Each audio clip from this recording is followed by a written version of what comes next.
चलो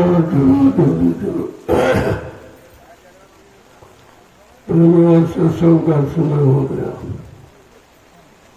समय से पहले आने की कोशिश किया करो ताकि सत्संग का कोई वचन छूट न पाए।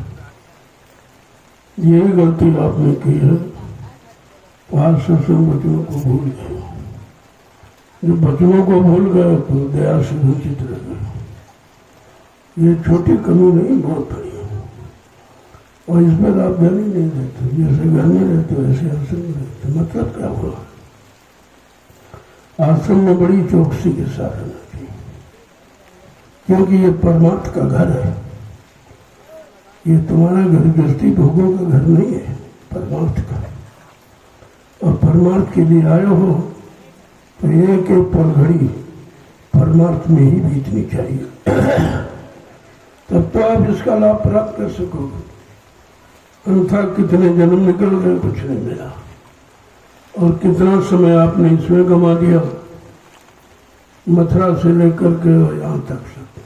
लेकिन कुछ हासिल किया आपने? कुछ नहीं, कुछ नहीं। इतनी मेहनत, इतना परिश्रम किसी महापुरुष ने भक्ति मंडल पर नहीं किया। जो 10 जुलाई 1952 से 2012, ये 60 वर्ष का समय हमारे आपके पीछे लगाया कि किसी तरह जीव जाग जाए, चेत जाए और अपने घर की तरफ चलता। एक काल माया का देह छूट जाए, जन्म मरण से छुटकारा मिल जाए, 484 लाख नरकों की योनियों में आने से बच जाए। इस काम के लिए ये मेहनत की गई थी। और आपने अपने काम के लिए कोई मेहनत नहीं की जिसमें तुम्हारा लाभ था, मतलब यानी तुम्हारा कल्याण था, तुम्हारा उद्धार था। तुमने अपने काम को नहीं समझा तो तुम दूसरे का काम क्या करोगे? इसलिए एक एक पल घड़ी जो जीवन की शेष बची है उसको परमार्थ में लगा दीजिए। ये समय जा रहा, समय आपका इंतजार नहीं करेगा। वो सुबह शाम दोपहर आजकल के तुम्हारी गिनती गणना में जा रहा है और आप कुछ हासिल नहीं कर पाओगे। समय तुम्हारा इंतजार नहीं करेगा, समय तुम्हारी लापरवाही से रुकेगा नहीं। वो तो रफ्तार से चल रहा है। अब उस समय में अगर जीवकर आपने अपना काम बना लिया, यही जीव की बुद्धिमानी है और हम सबको यही करना चाहिए था। लेकिन वो सांसारिक प्रवृत्ति थी पुरानी, वही निंदा आलोचना बुराई इसकी उसकी, जबकि आपको मना किया गया। संत मत के 3 सिद्धांत थे, न निंदा करना, न निंदा सुनना, नहीं तो पाप की बोझ से दब जाओगे।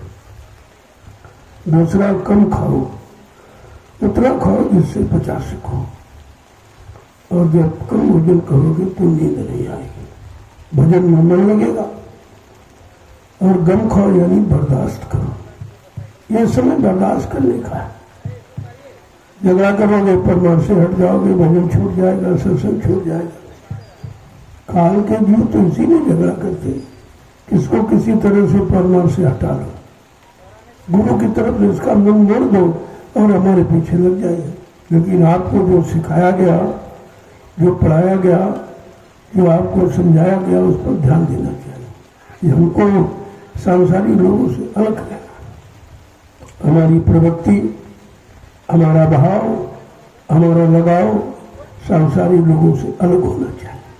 उनका जितना लगाव भोगों में है, उससे ज्यादा आपका लगाव नाम योग में होना चाहिए। योग और भोग का है, और इसी को समझना, वही योग क्या और भोग क्या। भोगों में शरीर जर्जरित हो जाता है, योग में शरीर बलवान हो जाता है। इसीलिए महापुरुषों ने कहा कि समझदारी से थोड़ा काम लो। ब्रह्मचर्य ही जीवन है और वीरनाश ही मृत्यु है। ये सिद्धांत है और ये आपके पास है, कहीं से लाना नहीं है, लेकिन समझ करके उसको सुरक्षित रखना, समयानुकूल उसका प्रयोग करना मना नहीं आपको। लेकिन निरंतर अगर शक्ति खोते रहोगे तो भजन से बहुत दूर चले जाओगे, सत्संग से बहुत दूर चले जाओगे, परमार्थ से बहुत दूर चले जाओगे। इसलिए इस तत्व को, इस शक्ति को संभाल के रखो जो आपको परमात्मा ने अपने को पाने के लिए दिया। ये तत्व भोगों में बर्बाद करने के लिए नहीं है। वो जरूरत हो तो एक बच्चा पैदा कर लिया, दो होगा, जैसी तुम्हारी स्थिति हो, परिस्थिति हो, मना नहीं। लेकिन निरंतर अगर ये तत्व बहाते रहोगे तो सत्संग से दूर चले जाओगे, परमार्थ से दूर चले जाओगे, परमात्मा से दूर हो जाओगे, क्योंकि ये तत्व परमात्मा की प्राप्ति में सहयोगी है। इसीलिए कहा भाई ब्रह्मचर्य का पालन, घर गृहस्थी परिवार में रहो, बाल बच्चों के बीच रहो, खेती करो, दुकान करो, दफ्तर करो, बिजनेस, व्यापार, मजदूरी, ये तो शरीर के परिवार की रक्षा के लिए, लेकिन साथ साथ संयम का। ये संयम शब्द कर दिया, संयम माने नियंत्रण। नियंत्रण के अनुसार आवश्यकता पर आप प्रयोग कर सकते हो शरीर के हर अंग का। अनावश्यक प्रयोग करोगे तो शक्ति ह्रास हो जाएगी, खत्म हो जाएगी। फिर आपका मन न सत्संग में लगेगा, न भजन में लगेगा, न सेवा में लगेगा। तो कितना बड़ा नुकसान आपने किया, शरीर को खराब किया।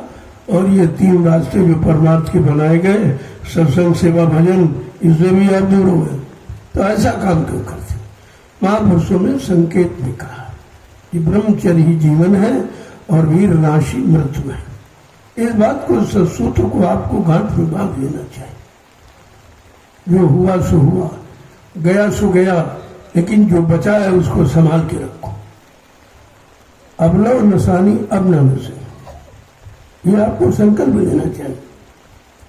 जो समय, जो घड़ी, जो तत्व शरीर का नष्ट हो गया, लेकिन जो शेष बाकी है उसको बचा के रखो, तभी आप कुछ परमार्थ में तरक्की कर सकते हो। यही कारण है कि आपका मन नहीं लगता है, आपका तन काम नहीं देता। तन नहीं है तो सेवा नहीं होगी, मन नहीं ठीक तो भजन नहीं होगा, और दोनों आपने खराब कर दिए। और अब भी उसी के खराब करने में लगे हो, समझने का प्रयास नहीं करते। तो ऐसे आने जाने से कुछ नहीं होगा। ये महिला बाजार नहीं है जो गए सौदा किया चल दिए वहां। ये है अध्यात्म का खजाना। यहाँ आकर के कुछ न कुछ आपको सीखना चाहिए, कुछ न कुछ लेके जाना चाहिए, और कुछ न कुछ करके जाना चाहिए, और कुछ न कुछ बुरे कर्मों को छोड़ के जाना चाहिए। तब तो आने का मतलब आपका ठीक है। जय गुरुदेव, नाम प्रभु का, जय गुरुदेव, नाम प्रभु का, जय गुरुदेव, नाम प्रभु का, जय गुरुदेव, नाम प्रभु का। लोगों, जब किसी का पूरा नाम आदर से लेते हो तो वो खुश हो जाता है कि भाई इसके पास मेरे प्रति मर्यादा है, मेरे सम्मान का इसको फिक्र है। अधूरा नाम लेने से व्यक्ति नाराज हो जाता है कि हमारा अधूरा नाम क्यों लेते, भाई पूरा नाम लो। आज दुनिया के लोग गुरु की परंपरा से जुड़े हैं आदिकाल से, लेकिन गुरु की परंपरा है। और ये कलयुग में आज सतगुरु की परंपरा है, बहुत अंतर है। इसलिए सभी लोग अपने गुरु को गुरु कहते हैं, गुरु जी कहते हैं, गुरुवर कहते हैं, गुरुदेव जी कहते हैं, जय गुरुदेव कहते हैं। लेकिन आपका रिश्ता भिन्न है, आपका रिश्ता प्रभु से है। इसलिए हम अपने गुरु को प्रभु मानकर, यानी उसको अपना बनाया है। इसलिए आपको क्या कहना, जय गुरुदेव नाम प्रभु, ताकि लोगों को समझ में आ जाए अरे भाई ये वो नहीं है, ये सांसारिक गुरुओं वाले नहीं है, ये परमार्थी और अध्यात्म गुरु वाले, और ये प्रभु की प्राप्ति वाले गुरु, यह प्रभु के प्राप्ति कराने वाले गुरु हैं। इसलिए उस गुरु को याद करते हैं कि जय गुरुदेव नाम प्रभु का है। इसलिए प्रभु ये नाम जगाया, सिद्ध किया है। और नाम जगाया जाता है जीवात्माओं को जगाने के लिए, नाम जगाया जाता है जीवात्माओं को घर पहुंचाने के लिए, क्योंकि नाम हम सब जीवात्माओं का आधार है। नाम डोर शब्द डोर पकड़कर जिन 3 सूती रूहें जीवात्मा मानव शरीर में है, सब नाम डोर शब्द डोर पकड़ के आई थी। लेकिन काल ने चालाकी करके आपकी नाम डोर छीन ली। जब नाम डोर आधार छीन गया तो आप जा ही नहीं सकती, फंस गए फिर यहाँ। तो जब उसने छीन लिया तो उसके बाद कहा कि ये इसको फंसाओ यहाँ, नहीं तो निकल जाएगा ये। तो उसने फंसाने के लिए दो विधान होता है, 2 कर्मों का विधान बनाया, एक पाप का, एक पुण्य का, एक शुभ का, एक अशुभ का, एक अच्छे का, एक बुरे का। और उन्हीं कर्मों में हमने आपको फंसा लिया। हमने आपने अनुभव के लिए कभी अच्छा किया, कभी बुरा किया, कभी पाप किया, कभी पुण्य किया, कभी सुख किया, कभी अशुभ किया। इसी कर्मों को करके हम उसके जाल में फंस गए। और इन दोनों कर्मों का फल मृत्युलोक है। इन कर्मों से आप कहीं घर नहीं जा सकते। जो शरीर इंद्रियों के द्वारा कर्म किया जाएगा वो शरीर इंद्रियों को लाभ देगा। और शरीर इंद्रियां है काल देश की है। शरीर तो काल का है, इंद्रियां भी काल की है। और जो शरीर से संबंधित आप व्यवस्था बनाए ये भी काल की। इसमें आपका कुछ, तभी तो आपका है नहीं, तभी तो आपका साथ नहीं देता, आपके साथ नहीं जाता। लेकिन इसको हम समझ नहीं पाए अभी तक, अपना ही मान रहे। जब पराये को तो अपना मानोगो, तुम्हारे मानने से पराया तुम्हारा कभी नहीं होगा। क्यों? पराया तो पराया ही है। जब ये देश पराया है, उसकी व्यवस्था भी पराई आपकी नहीं है, उसका जितना भी काम सब पराया, उसके जितने भोग बनाए वो सब पराये का मतलब तुम्हारे साथ जाने वाली नहीं है, तुम्हारा अंतिम समय में साथ देने वाली नहीं। यही बात संत महापुरुषों ने कलयुग में जीवों को समझाने के लिए सत्संग जारी किया कि किसी तरह से, क्योंकि जब 3 युगों से फंसे हो तो इतनी जल्दी तो छुटकारा नहीं हो जाएगा। इतना लंबा समय निकल गया फंसे। और जब आदमी बुरे काम में फंस जाता तो धीरे धीरे उसी को अच्छा मान बैठता। जैसे शराबी जब शराब पीता पहले तो उसको ठोकर लगती, आत्मा गवाह नहीं देते, बेकार थी। लेकिन धीरे धीरे धीरे जब उसका आदि हो जाता है तो उसको ये अच्छा मान लेता है। नहीं अच्छा, लेकिन मान लेता है। आदती बन जाता है, विचुड़ी बन जाता है। अब आदत आपको मजबूर कर देती। अब आदत ही इबादत है। अगर यही आदत अच्छे कर्मों में बदल जाए तो इबादत हो जाएगी, और बुरे कर्मों में बन गई तो सजा पाने का कारण बन जाती है। आज ये रक्षाबंधन का पावन पर्व, जिसके उपलक्ष्य में जीव जागरण के लिए यह आध्यात्मिक संदेश रखा गया। ये कहीं नहीं आपको मिलेगा। आप कहीं चले जाओ, कोई तिथि त्योहार रस्म रिवाज के बारे में जानता ही नहीं, बताएगा क्या आपको? उसको ये मालूम नहीं है, क्योंकि ये महात्माओं की देन, उनकी धरोहर है। आपका संबंध महात्माओं से टूट गया, महात्माओं की पहचान भी आपकी खत्म होगी। तो महात्मा कोई दाढ़ीवाल का नाम नहीं है, महात्मा कोई लाल पीले कपड़े तो बाहर का है, ये बाहर का भेष है। भेष कभी उस देश में न जा सकता है, न उस देश में पहुंचा सकता है। हम सब भेष में फंस गए। असलियत तो ये है, लेकिन अब धीरे धीरे इससे छुटकारा पाना भी बड़ा मुश्किल है, क्योंकि व्यक्ति सम्मान में जब फंस जाता है तो उसे भूल ही नहीं पाता।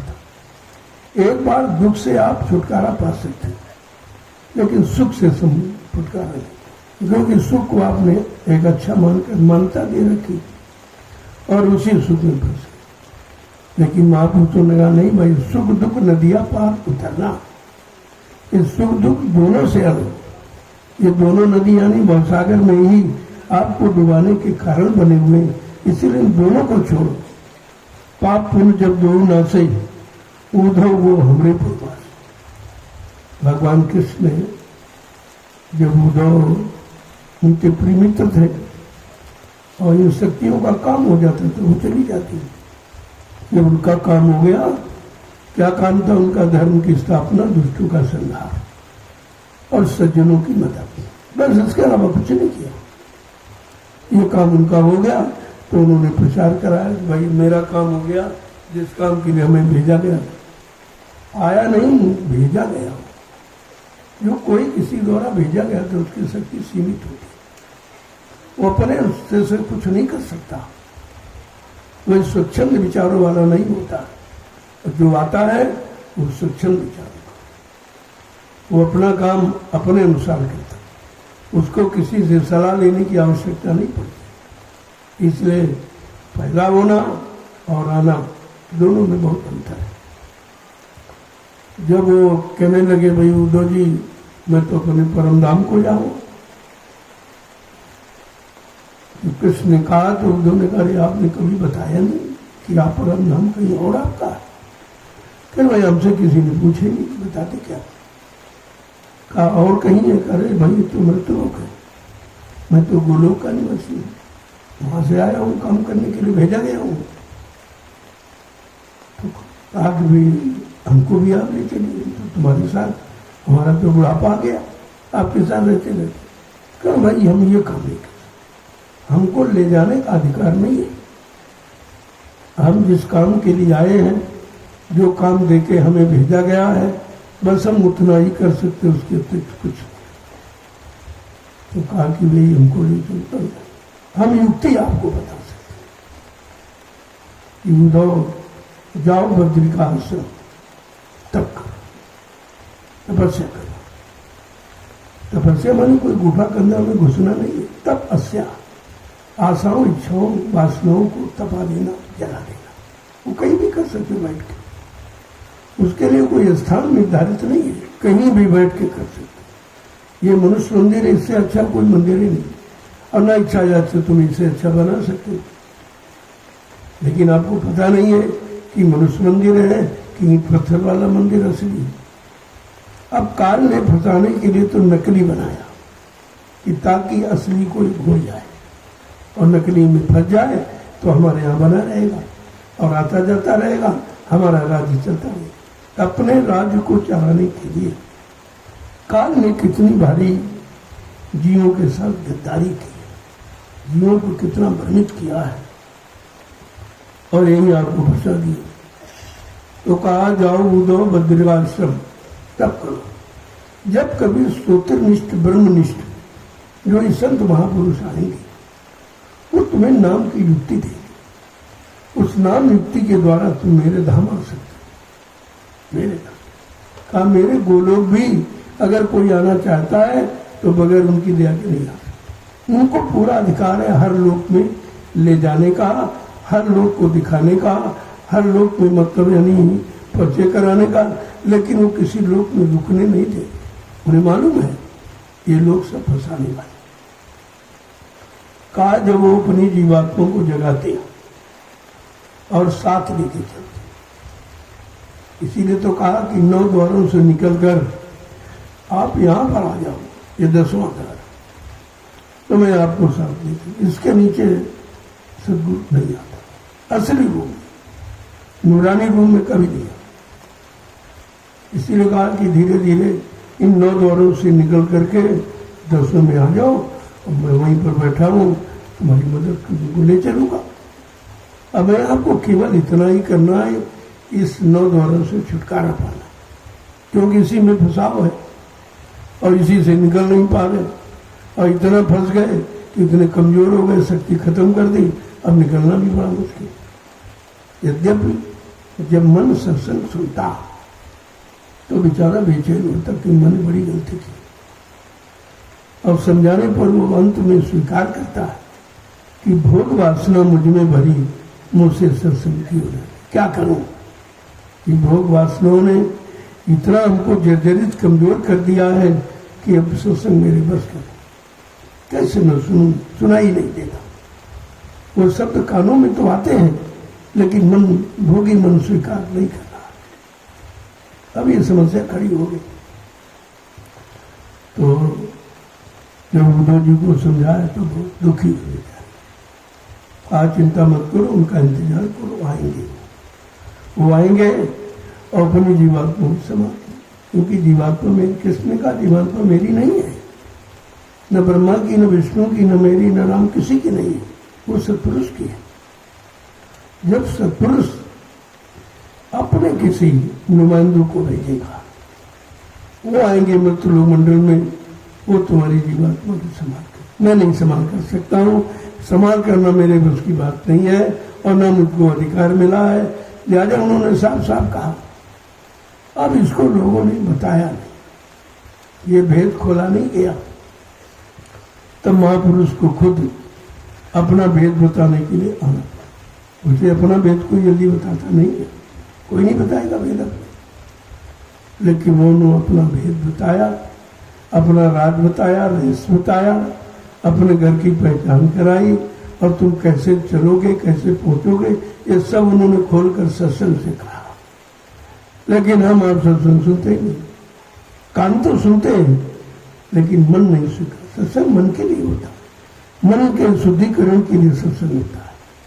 अब मन उसे स्वीकार ही नहीं करता, क्योंकि वो समझता है मतलब इससे ये बड़ा निराशावादी है भाई, इसमें कुछ है ही नहीं, हमको तो रस चाहिए और वो भी विषय रस चाहिए, भोग रस चाहिए, और इसमें है तो नाम रस है। यद्यप नाम रस तो अमृत है, लेकिन राक्षसों को अमृत प्रिय नहीं होता है, उन्हें विष ही प्रिय है, क्योंकि वो विषपान करते हैं। जैसे शराबी को दूध अच्छा नहीं लगता, शराब अच्छी। इसी तरह से विषयी भोगों को भोगरस अच्छा लगता है और साधक को नामरस अच्छा लगता है, भक्तों को नामरस अच्छा लगता है, गुरु प्रेमियों को नामरस अच्छा लगता है। तो तुम्हारा तो विषय ही अलग है, लेकिन तुमने अभी तक अपने जीवन के विषय कुछ चुना नहीं है। आप चुना ही नहीं, क्योंकि हमें करना क्या है, क्या करना क्या नहीं करना, क्या खाना क्या नहीं खाना, कहाँ बैठना कहाँ नहीं बैठना, किसको देखना किसको नहीं देखना, किसको छूना किसको नहीं छूना, किसकी कमाई का खाना किसकी कमाई का नहीं खाना। तो हमें तो कोई विचार यह है नहीं। ये नहीं विचारों की कमी के कारण आज तक अपने तन मन को आप शुद्ध नहीं कर पाए। तो ये बार बार जोर दिया जा रहा है, उसका समूचा एक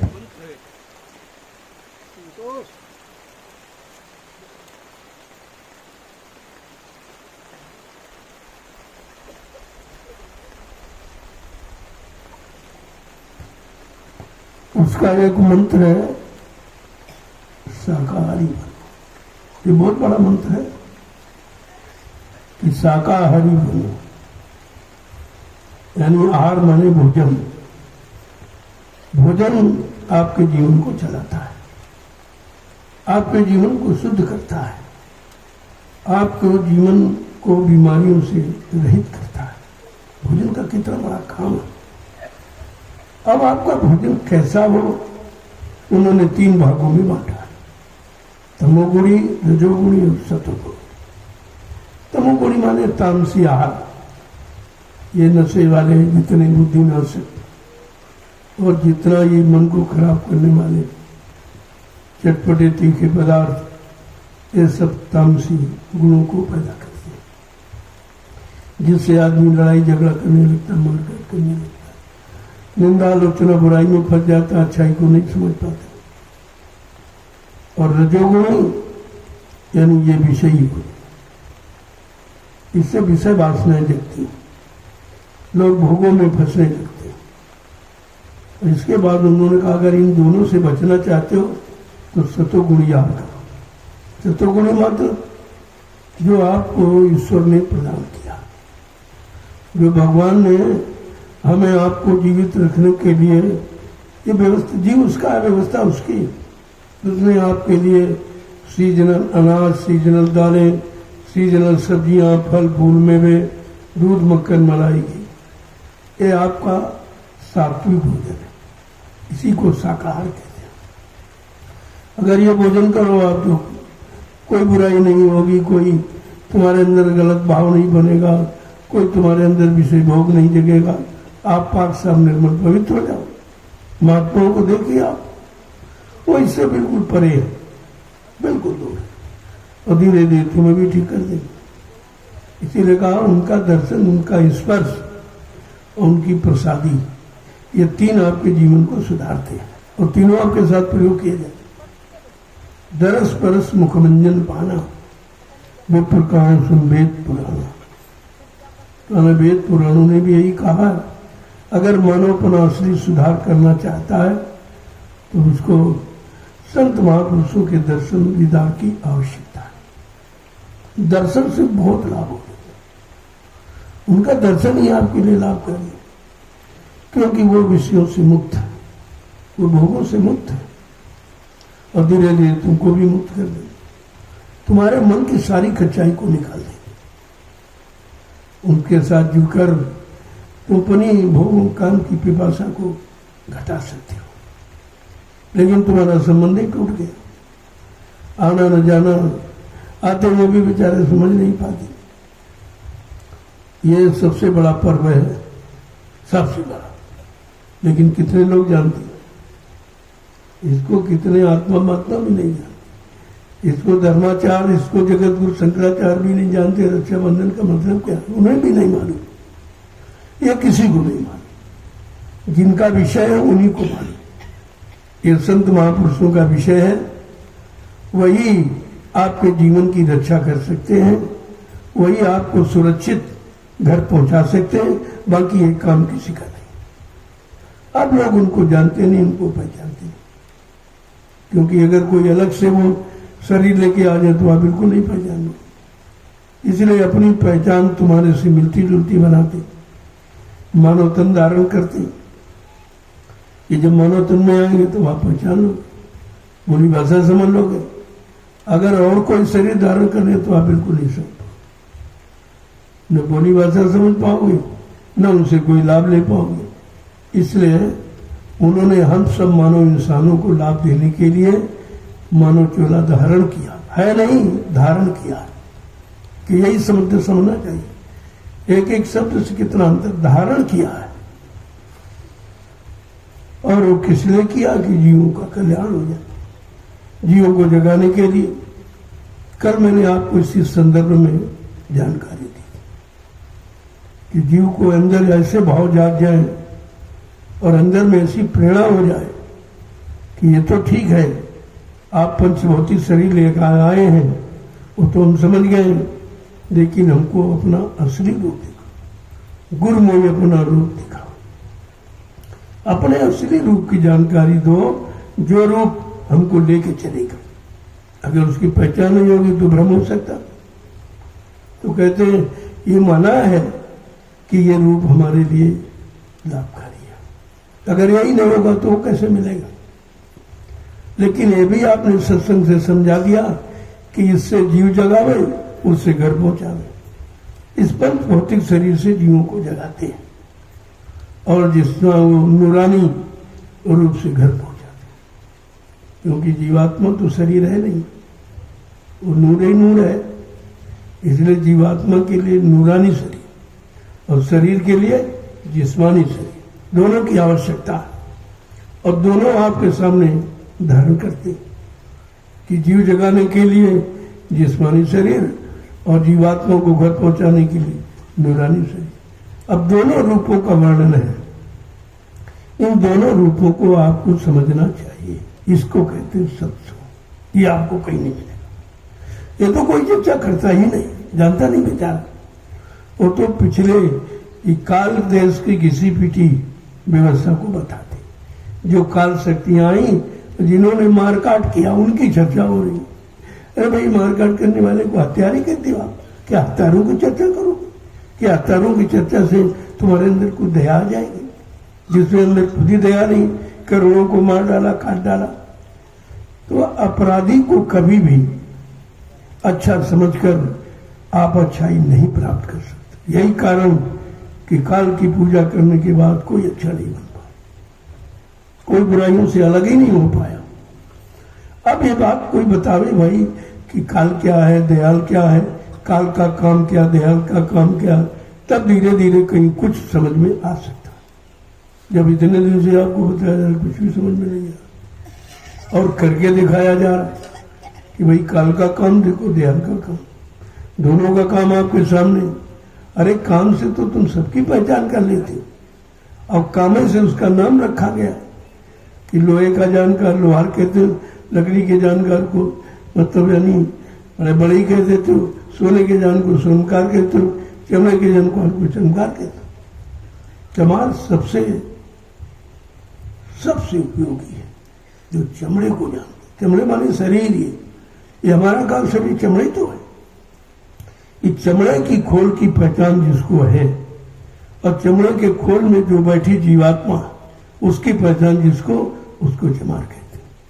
और यहाँ बुरी दृष्टि से जानते नहीं बेचारे, वो नाम को भी नहीं जानते न काम को जानते। अब धीरे धीरे जब सत्संगों में आने लगोगे तो आपकी समझ में आ जाएगा। अभी तक मैंने कोई आंतरिक राज की बात नहीं की, कोई गूढ़ रहस्य आपको नहीं बताया था, क्योंकि आप उसके भी लायक नहीं हो और वो तुम्हारा मन समझेगा भी नहीं। उठ के चले जाओ। अगर प्योर अध्यात्म शुरू कर दे तो इसमें कोई बैठेगा नहीं।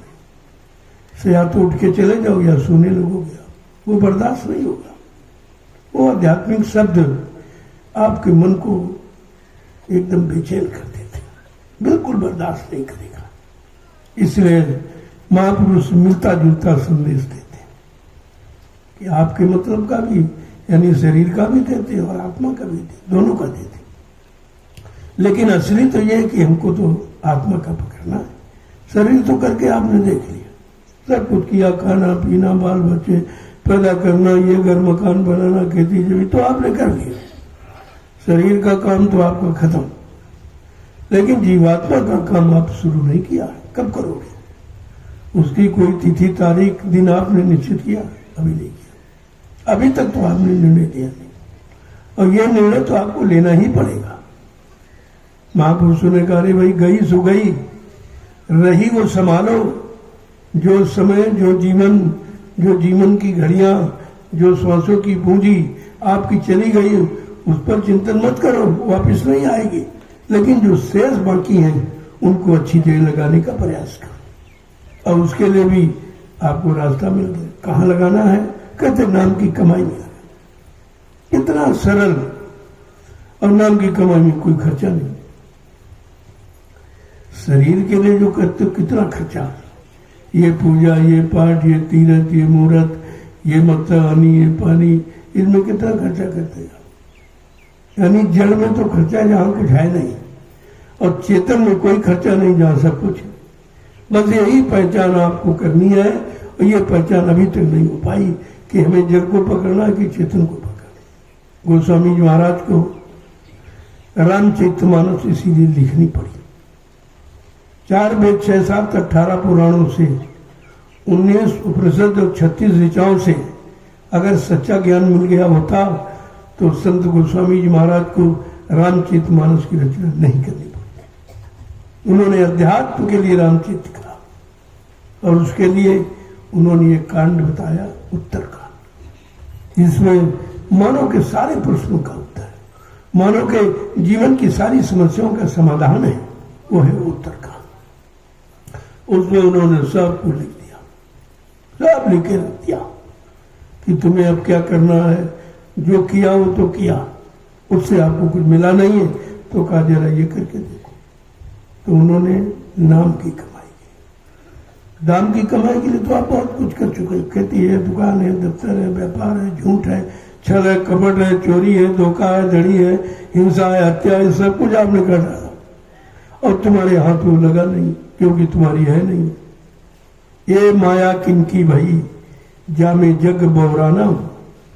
संतों ने एक ही सूत्र में सब कह दिया कि ये किसी की नहीं है, और इसमें तुम पागल बने हो, ये तुम्हारी है नहीं, क्योंकि लक्ष्मी विष्णु की स्त्री है, तुम्हारी नहीं होगी। तो तुम कहते हो हमारी है, हमारी, वो तुम्हारी नहीं, कभी नहीं होगी। वो विष्णु की पत्नी है, दूसरे की पत्नी तुम्हारी नहीं हो सकती। इतना भी लोगों ने नहीं समझाया, नहीं बताया कि लक्ष्मी ये विष्णु की है, किसी की नहीं है, और ये बहकाने के लिए रखी है। सबसे बड़ा यंत्र है काल का, जीव को फंसाने का लिए। तो काल ने कहा 2 विधान बना दी जीवों को फंसाने के लिए, एक औरत का, एक दौलत का, और इसी में सब फंसे पड़े हो। तीसरा तुम्हारे फंसने का कोई साधन नहीं, में सब फंसे, सारी सृष्टि फंसी हो, रचन में भी सब इसी में फंसे। कितना विकट चाल उसने बनाया धोखे का, और सब जीवों के यान फंसाया, सबको फंसा दिया। और हम फंसकर भी नहीं समझ पा रहे कि हम इसमें फंसे तो मिला क्या है। जो था वो भी चला गया। मिलने के लालच में आपने किया और तुमने खो दिया सब। मिलना कहीं कुछ नहीं, वो तो तुम्हारे में ही है। अपना खोते हो उसे कहते मिल रहा है। जैसे कुत्ता जब जंगल में घूमता है, कोई सूखी हड्डी पा जाता तो ये समझकर इसमें कुछ मिलेगा तो उसको दांतों से चबाता है, उसमें कुछ है ही नहीं। वो उसके मसूड़ों में छेदती है और छेद कर खून निकालती है। जब बाहर वो निकालता तो 4 एक अलग खून निकालती, इसी से खून निकल रहा अपने से, कह रहा इसी से निकल रहा, इसी से निकल रहा। यही भ्रम हमारे आप के अंदर है। अपने शरीर को, असली तत्व को खोकर कि तू मिलता है, अरे मिलता है कि जाता है, अरे मिला कि चला गया, और जो चला गया वापस नहीं आएगा। इसको हम अभी तक नहीं समझ पाए हैं कि ये जा रहा, कि हमको कुछ मिल रहा है, कि हमको दे रहा है। अगर इतनी बात समझ में आ जाए, प्रेमियों इसी को कहते हैं सत्संग। ये सत्संग, इसी को समझाने का प्रयास कितने दिनों से किया जा। आपको आश्रम बनाकर इसीलिए आश्रम में रखा जाता है कि जो तत्व आप घर गृहस्थी में खराब करते हो, आश्रम में बच जाओगे। इसी तत्व को बचाने का कितना बड़ा प्रयास है ये कि आश्रमों का निर्माण किया कि घर गृहस्थी परिवार में तो आप बच नहीं पाओगे, लेकिन आश्रम में बच जाओगे।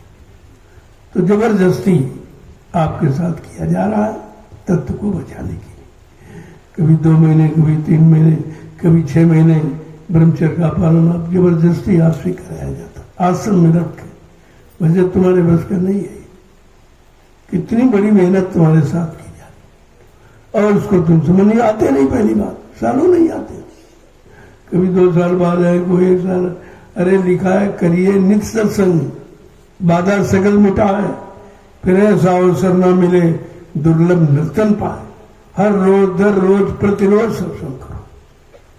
कहा अगर मौका न मिले कल से तो रोज करो, करना मौका नहीं करा है भाई सप्ताह में करो, कल सप्ताह में नहीं तो कल एक पखवाड़ा 15 दिन में करो, कल उसमें नहीं तो कल भाई अरे महीने में करो, 3 महीने करो, 6 महीने में करो।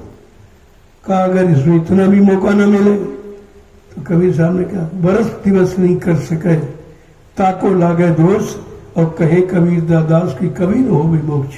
उसको मोक्ष कभी नहीं मिलता। यहाँ 2-3 साल गायब रहते, वो एला मेला समझ के आ गए, चले गए। ऐसे तुम्हारे कितने जन्म निकल गए हैं मेलों में घूमते घूमते। अगर सत्संग को आपने मेला समझा तो ये भारी भूल है, फिर ये चीज आपको मिलेगी। इसलिए संत महापुरुषों ने अपनी आध्यात्मिक धरोहर देने के लिए कलयुग में आश्रमों का निर्माण किया। यह आश्रम इसीलिए बना। अब वो आश्रम भी वहां कुछ नहीं है, क्योंकि वहां देने वाला कोई नहीं। जिसने खुद न कुछ किया हो आपको करना क्या सिखाए। जिसने करके कुछ न संतुष्टि प्राप्त की हो वो आपको संतुष्ट कैसे करेगा। इसलिए आश्रम तो बहुत बन गए, लेकिन उसका नाम है आश्रम, अपना श्रम। आपका अपना श्रम है, ये आश्रम असली है। दुनिया में जितने बने वो सब नहीं है। वो आश्रम कोई नहीं, किसी का श्रम नहीं, किसी एक का लगा होगा। कोई सेठ साहूकार आ गया, करोड़ रुपए देगी, आश्रम बन गया। लेकिन नहीं, अपना श्रम। जब अपना श्रम जहां आपका लगेगा वहां जो कुछ मिलेगा वो तुम्हारा होगा, उसमें कोई बंटवारा नहीं कर। ये स्थान एक मिसाल है। ये प्रेमियों के श्रम से, प्रेमियों की गाड़ी कमाई से इसका निर्माण हुआ। मैं रोज ही बताता हूं कि मेरा इसमें कुछ नहीं, मैंने तो कुछ किया ही नहीं, न मेरे पास कुछ है जो आपको देता, लेकिन यह है कि संभाल कर सकता हूं। जो तुमने दिया है उसको सही जगह प्रयोग कर सकता हूं, और सही जगह प्रयोग आपको लाभ मिल जाए।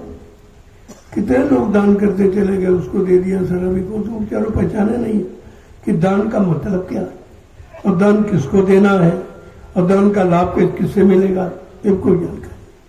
कि कोई आया और रोने लगा, दे दिया। लेकिन नहीं, संतों ने मना किया, कलयुग में आपको ये दान नहीं, देने को अन्न दान, लेने को सत्यनाम, तरने को दीनता, डूबने को अभिमान। ये 4 सूत्री कार्यक्रम कलयुग में। इसके अनुसार हमें आपको अपने मानव जीवन को निकालना चाहिए। इससे अतिरिक्त आपको कुछ करना ही नहीं। अगर देना तो भोजन करा, भोजन करा दीजिए, लेकिन भोजन के लिए कहा, भोजन उसको कराओ जो भोजन करके भजन करे, तो भोजन का लाभ मिलेगा। ऐसे भोजन का लाभ नहीं मिलेगा। वो भी आपको नहीं मालूम कौन भजन करने वाला। इसलिए आश्रमों का निर्माण किया गया।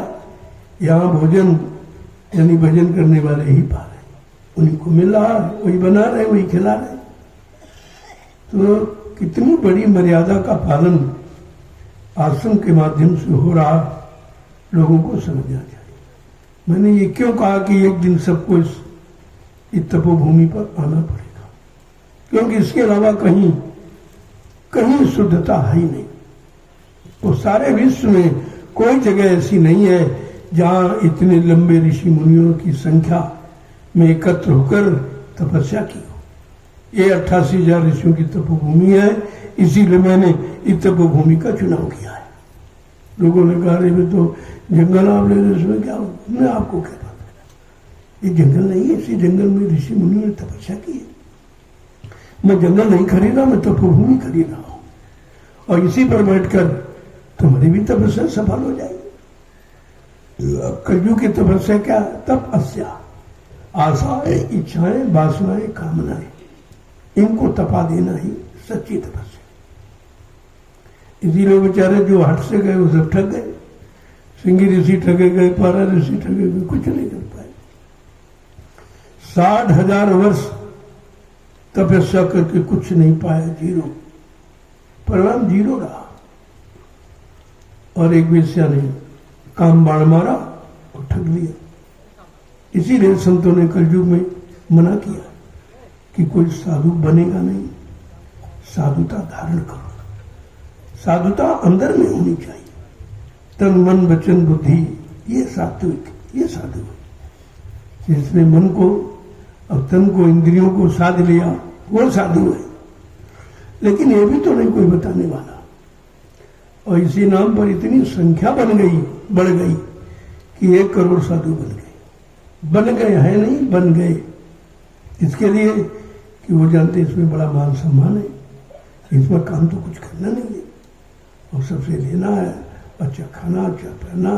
लेकिन ये नहीं पता है जो खाना है, जो पहनना, ये सब देना पड़ेगा। ये तो कर्जा आप तैयार, ये तो आप कर्जा अपना बना रहे हो। कलयुग में उसकी माफी नहीं है। कलयुग में तो माफी जब होगी जब परमार्थी कोई सेवा करके अपना कर्जा आप उतार सकते हो, अन्यथा यहाँ कोई रास्ता नहीं, कोई रास्ता नहीं। यहाँ तुम करोड़ों रुपए किसी को लालच दो कि 1 करोड़ रुपए ले लो, हमारा एक पाप काट दीजिए, ये काम कोई करेगा आपको? ये नहीं कोई करेगा। क्या करे भाई? ये नहीं, ये पैसे से नहीं होता। जो पैसे से नहीं होता वो दर्शन से होता है, स्पर्शन से होता है, वो सेवा से किया जा रहा, और आपका कोई खास खर्चा नहीं कराएगा। कितना बड़ा लाभ संत महापुरुष कलयुग में देने के लिए पधारे हैं। लेकिन दुनिया ऐसी बावरी, कोई ग्राहक न पतिया, कोई लेने वाला नहीं दिखाई देता। इतना सस्ता सौदा कोई लेने वाला नहीं। ये कारण क्या है कि पहचान नहीं। अगर पहचान हो जाए हीरा तो कौन छोड़ेगा? जब हीरे की पहचान है, तुमने कभी देखा ही नहीं। अगर कोई दे दे, कहते तो कांच में फेंक दोगे आप, कांच समझ के फेंक दोगे। ऐसे ये नाम धन कभी देखा नहीं था, कभी सुना नहीं था, कहीं पढ़ा नहीं था, किसी ने दिया नहीं था, किसी ने बताया नहीं था। इसलिए नाम धन मिला, लेकिन आपने छोड़ दिया उसको। छोड़ने का मतलब आपने उसको कमाया नहीं। कहा था मैंने कमाने के लिए दिया, कमाई करो, और जब कुछ हो जाए इकट्ठा तो जब मिल जाओ तो आप बता देना। लेकिन और किसी मत नहीं तो लूट लेंगे लोग, वो लूट लेंगे। कोई पैर छू के ले लेगा, कोई खिला के लेगा, कोई नकली प्रेम दिखा के ले लेगा, आप लूट जाओगे। इसलिए इस नाम धन को संभाल के रखो। तभी इसको गुप्त कहा गया। कि भाई बताना नहीं। अब जिसको देखो गाना बना लिया सर, जिसको देखो सर, जिसे गाना बनाए धन दे रहा, ये कर रहा, क्या है सर? ये सुनाने से कोई काम थोड़ी बनेगा, वो तो काम बनेगा कराने से और करने से। या तो करने वाला हो स्वयं कर दे, या कराने वाले को सिखा दे, अपनी दया से उसका काम कर दे। तीसरा तरीका नहीं है। तो आज की इस पावन पर्व पर ऐसे जो मैं आपको ऐसे ही बताता रहूंगा तो आप में शंका हो सकती कि अपने मनगढ़ंत कोई बात करे। तो हमने कहा जरा संतों की बात आपको बता दें कि नहीं, सभी संतों ने कहा, ये कोई नया नहीं आपको बताया, सारे संतों ने आपको यही कहा। तो कल आधा आपको सुनाया था, आधा रह गया, तो जरा उसको सुन लीजिए आप। शुरुआत थी कि गुरु में अपना रूप दिखाओ, यही मांग होनी चाहिए, यही डिमांड आपकी असली डिमांड है। इससे कल्याण और उद्धार होता है। लेकिन यहाँ आते तो हम देखते लाइन लगी पड़ी, आज तक हमने कि हमसे किसी ने पूछा ही नहीं कि हमको परमात्मा कहा ये बीमारी है, ये तकलीफ है, ये धंधा नहीं चला, व्यापार नहीं चला, शादी ब्याह नहीं हो रहा, बच्चे नहीं हो रहे, यही सब रोना, यही रोना आप सुनाते रहते हो। और मैं कुछ और करने के लिए आया और तुम और कुछ सुनाते रहते, हमारी सुनते ही नहीं, अपनी अपनी सुनाते हो। ये तो आपके कर्मों का भोग है, तो उसको भी सरल कर दिया जाता है। मान लीजिए आपने बुरे कर्म किए, अगर शरीर आपका सत्संग में छूट गया तो कम से कम संभाल हो गई, नहीं प्रेत योनि चले जाते। यही शरीर कहीं सड़क पर दुर्घटना से छूटता तो प्रेत योनि में चले जाते। तो उससे बचाने के लिए आपका सत्संग में छूट गया तो जीवात्मा की संभालो, काम हो गया आपका। शरीर का जो काम था वो तो हो गया आपका, लेकिन आपको इतना विश्वास ही कहाँ है। शरीर मरे क्या कहते, मरे ना, कभी बीमार ना हो, कभी तकलीफ ना, दुख हो, अरे भाई तो हो गए। अगर ये होगा नहीं तो लेन देन कैसे पूरा होगा, और लेन देन नहीं पूरा होगा तो आपको यहाँ जा ही नहीं सकते। लेन देन पूरा करने के लिए सबसे बड़ा तरीका है बीमारी, सबसे बड़ा, सबसे ज्यादा कर्म बीमारी से कट गया। क्योंकि जब आप बीमार हो गए तो अहंकार खत्म, ना कोई झगड़ा करोगे, क्यों कमजोर हो गए शरीर से, अहंकार खत्म, भोगों से भी अलग हो। बीमारी कितने बुरे कर्मों से आपको अलग करती है। इसलिए संतों ने कहा कि सबसे बड़ा साधन कर्म कर्जा उतारने का है बीमारी का, इसलिए बीमारी दी जाती। और जो अच्छे साधक हैं उनको दूसरों को भी दी जाती, दे दी जाती कि भाई ये आनाकानी नहीं करेंगे, और अगर और किसी को तो छोड़ के भाग जाएगा तो ये दूसरों का भी उनको दे दिया जाता कि ये किसी तरह से उसका भी काम करेंगे। क्योंकि ये इसीलिए आए हैं, ये दुख दर्द लेने के लिए और दुख दर्द दूर करने के लिए ही तो आए हैं। जब लेंगे तभी तो दूर करेंगे। बात तो आपको समझनी चाहिए धीरे धीरे। अब कल जो छूट गया उसको सुन लीजिए आप।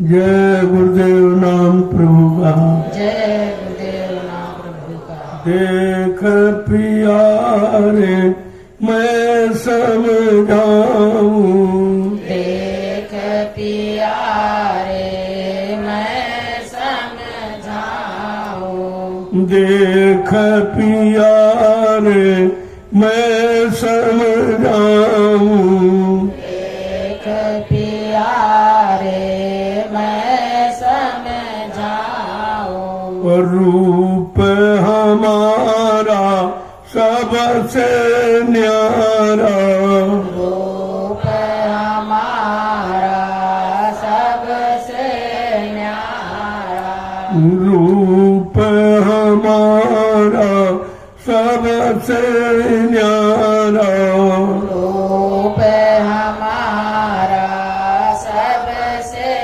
न्यारा। कल साधक कह रहा कि अपना असली रूप दिखाओ, आज वो समझा के कह रहे हूं, ए प्यारे जीवो, मैं समझा के कह रहा हूं कि मेरा रूप बहुत अनोखा है, अद्वितीय है, विलक्षण है। इन आंखों से नहीं देखा जा सकता। आगे क्या कह रहे हैं कि वो तो रूप लखे नहीं कोई, वह तो रूप लखे नहीं कोई, वो तो रूप लखे नहीं कोई, वह तो रूप लखे नहीं कोई, जब लगते न उसे सहारा, जब लग देव न उसे सहारा, देख प्यारे मैं समझाऊं, देख प्यारे मैं समझाऊं, और रूप हमारा सबसे न्यारा, रूप हमारा सबसे जब वो समझा के कह रहे हैं भाई वो नूरानी रूप तो कोई देख नहीं सकता इन आंखों से, इन शरीर की दो आंखों से वो नहीं आप देख सकते, और इसको भी आप नहीं देख पा रहे, न इसको समझ पा रहे, क्योंकि ये रूप ही उसी रूप को लखाने के लिए धारण किया गया, उस रूप से मिलाने के लिए धारण किया गया, इसलिए इसमें उसमें कोई अंतर नहीं। लेकिन कहा जब तक मैं सहारा न दूं, दया न करूं, कृपा मेहरबानी न करूं, तब तक तुम जीव नहीं देख सकता।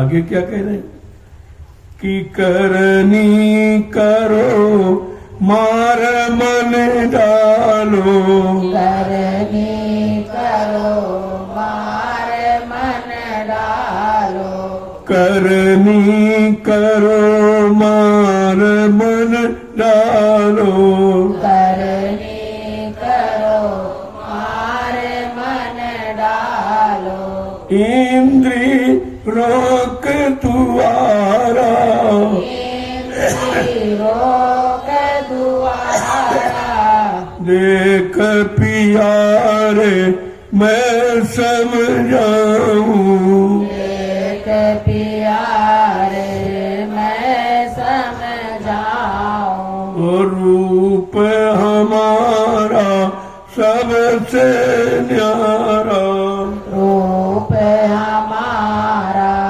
सबसे न्यारा। अब कहते कौन सी करनी करोगे, करनी तो आप रोज ही करते हो, कहा ये शरीर इंद्रियों वाली नहीं, ऐसी करनी करो मन मारो तंजारो, इंद्री भोग विशालो, ये हमारी आपकी असली करनी, करनी करो मार मन डालो, इंद्री रोक द्वारा, इंद्रियों के दरवाजों पर रुको, ठहरो समझो, इन इंद्रियों को दरवाजे पर अभी तक बनाना क्या मिला, जो था वो भी खो दिया, वो भी चला गया। आपका जरा इन दरवाजों से रोको बनिया, किसको, मन को।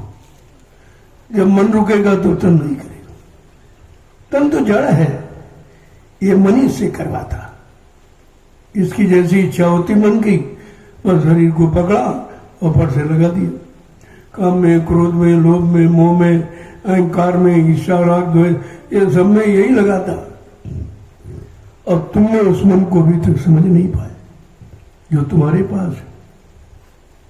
आपको कहीं से लाना नहीं है, आपके अंदर बैठा, और नित्य प्रति आपसे अच्छे बुरे पाप कर्म करवाता रहता, और आपको समझने का मौका भी नहीं देता।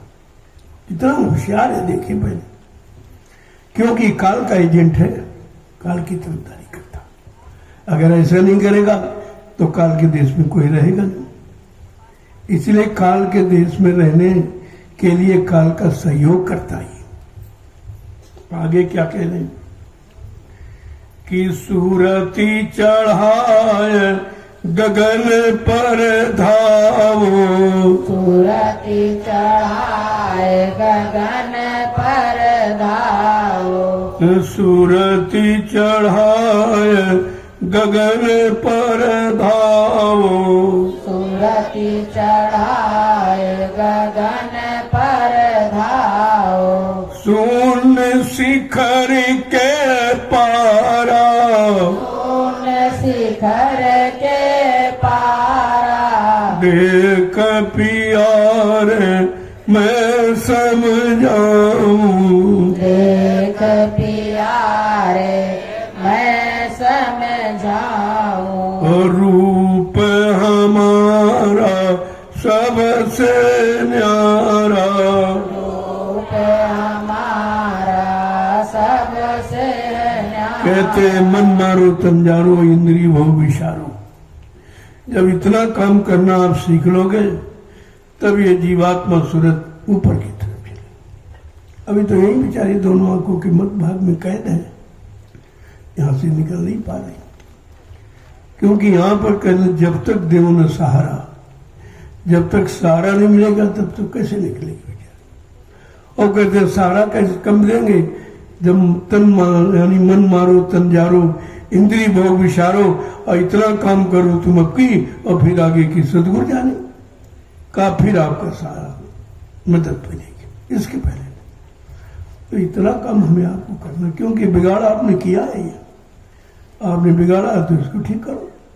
का मदद मिलेगी, आपको सहयोग मिलेगा, लेकिन करना पड़ेगा। जो करोगे नहीं तो कर्म कर्जा नहीं उतरेगा। तो माध्यम तो आपको बनाया जाएगा, लेकिन दया का हाथ लगाकर कर्म कर्जे को उतरवा देते हैं। जैसे कुम्हार को देखा, कच्चे घड़े को कितना सुंदर पीट पीट के बनाता, अगर पिटाई नहीं करे तो सुगंध में निकल, और इतनी जोर की थापी मारता, अगर तुम मार दो तो टूट जाएगा वो। तो वो उस पर नहीं मारता है, अंदर दया का हाथ लगाए रहता, चोट हाथ पर मार करके उसको सुंदर रूप देता घड़ी को। इसी तरह से चोट अपने ऊपर महापुरुष लेकर इस शरीर को यानी काल माया के दिल से निकाल के घर पहुंचा देते।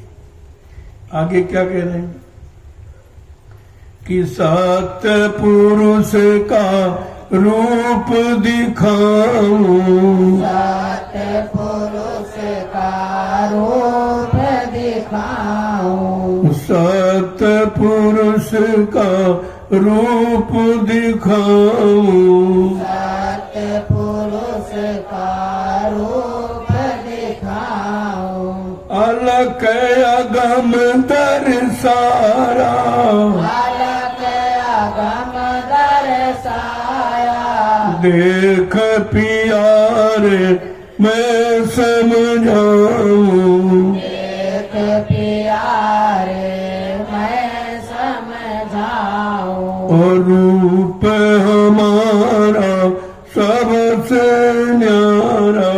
रूप हमारा सबसे कहते अगर तुमने ऐसी करनी कि तन जानो मन जानो हिंदी बहु विशालो, तो इससे क्या होगा कि जीवात्मा अपने घर की तरफ चलेगी, क्योंकि शक्ति रुक जाएगी। जो शक्ति आप छीन करते हो, बर्बाद करते हो, जिसके कारण वो मन का इंतजार कर रही है बैठी, उसने उसको अपना साथी बना लिया था बीच में। जब सत्यलोक से आई तो बीच में उसको साथी बना लिया तृप्ति धाम में, और कहा चलो नीचे हम तुम दोनों घूम के आते हैं। कहा अरे भाई नहीं कहा नहीं, आप चिंता मत करो, मैं बगैर तुमको साथ लिए वापस नहीं आऊं। बस इतनी ही इसकी गलती है, इसमें वो फंस गई बेचारी।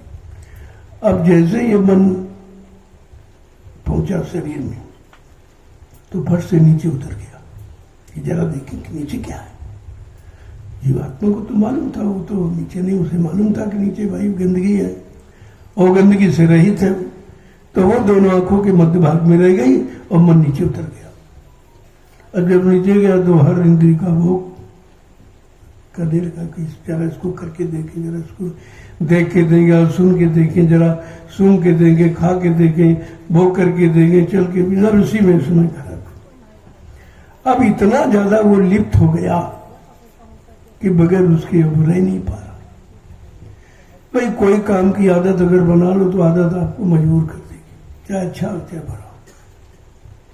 अब ये मन की आदत ने मन को मजबूर किया है, और इतना मजबूर कर दिया कि सारी शक्ति निचोड़ दी, बिल्कुल कुछ नहीं बचा। अब वो कह रहा मेरे बस का ही नहीं बच रहा, मैं तो बिल्कुल खाली हो गया हूं, मैं कैसे उधर चलूं और कोई वो से जीवात्मा से कैसे मिलूं, मेरा इंतजार कर रही है, मेरी वजह से वो भी बेचारी दुख भोग रहे, लेकिन मैं विवश हूं, मैं वहां जा नहीं सकता क्योंकि मुझसे उठा बैठा चला जाता ही नहीं है, इतनी कमजोर हूं। तो क्या कह रहे हैं समझ के, अलख अगम दरबारा, अगर तुमने तन जारो मन मारो इंद्रिय भोग विशारो, अगर इस काम को आपने कर दिया तो जीवात्मा अपने घर अलख अगम अनामी धाम पहुंच जाएगी। वो असली दरबार है इसका, उस दरबार का असली मालिक अनामी महापुरुष है। क्या कह रहे हैं कि ताके आगे सतगुरु स्वामी, ताके आगे सतगुरु स्वामी, ताके आगे राधा स्वामी, ताके आगे राधा स्वामी, वो निज रूप हमारा, ओ निज रूप हमारा, देख प्यारे मैं समझाऊं, देख प्यारे मैं समझाऊं, और रूप हमारा सबसे न्यारा, रूप हमारा सबसे न्यारा। कहते अलख अगम दरबार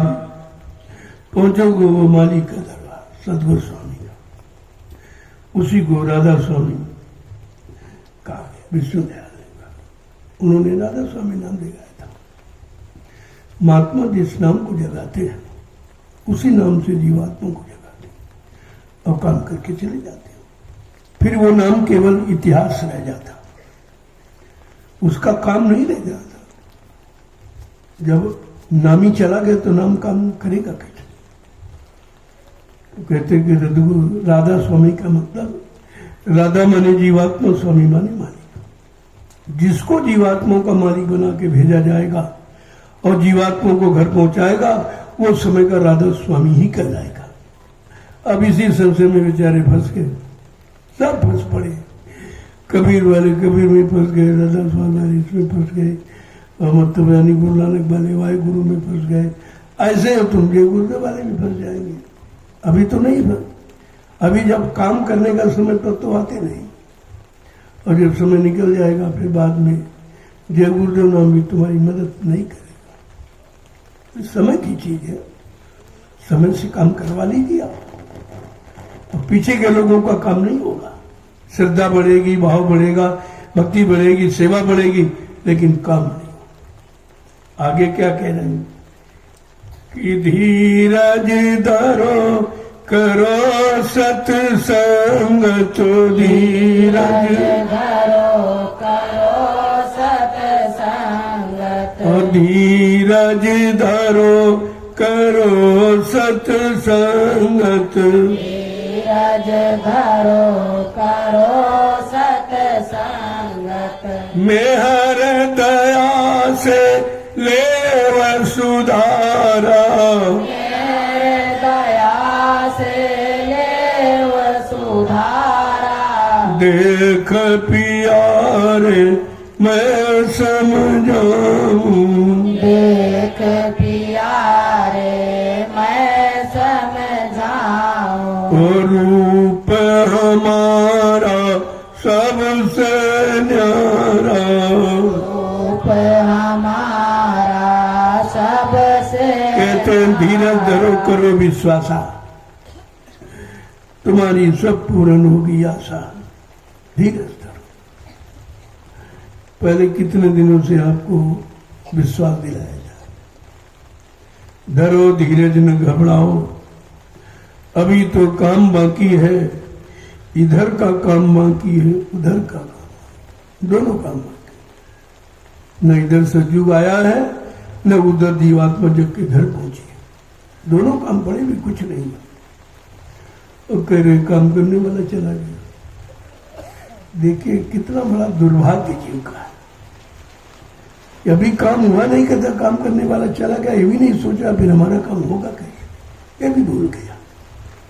धीरज धरो करो सत्संगत, धीरता से, धैर्यता से, दृढ़ता से, कृतज्ञता से, स्थिर प्रज्ञता से सत्संग करो तो क्या होगा? मेहर दया से ले सुधारा, तब उनकी मेहर दया आप पर होगी, आपको सुधार हो जाएगा।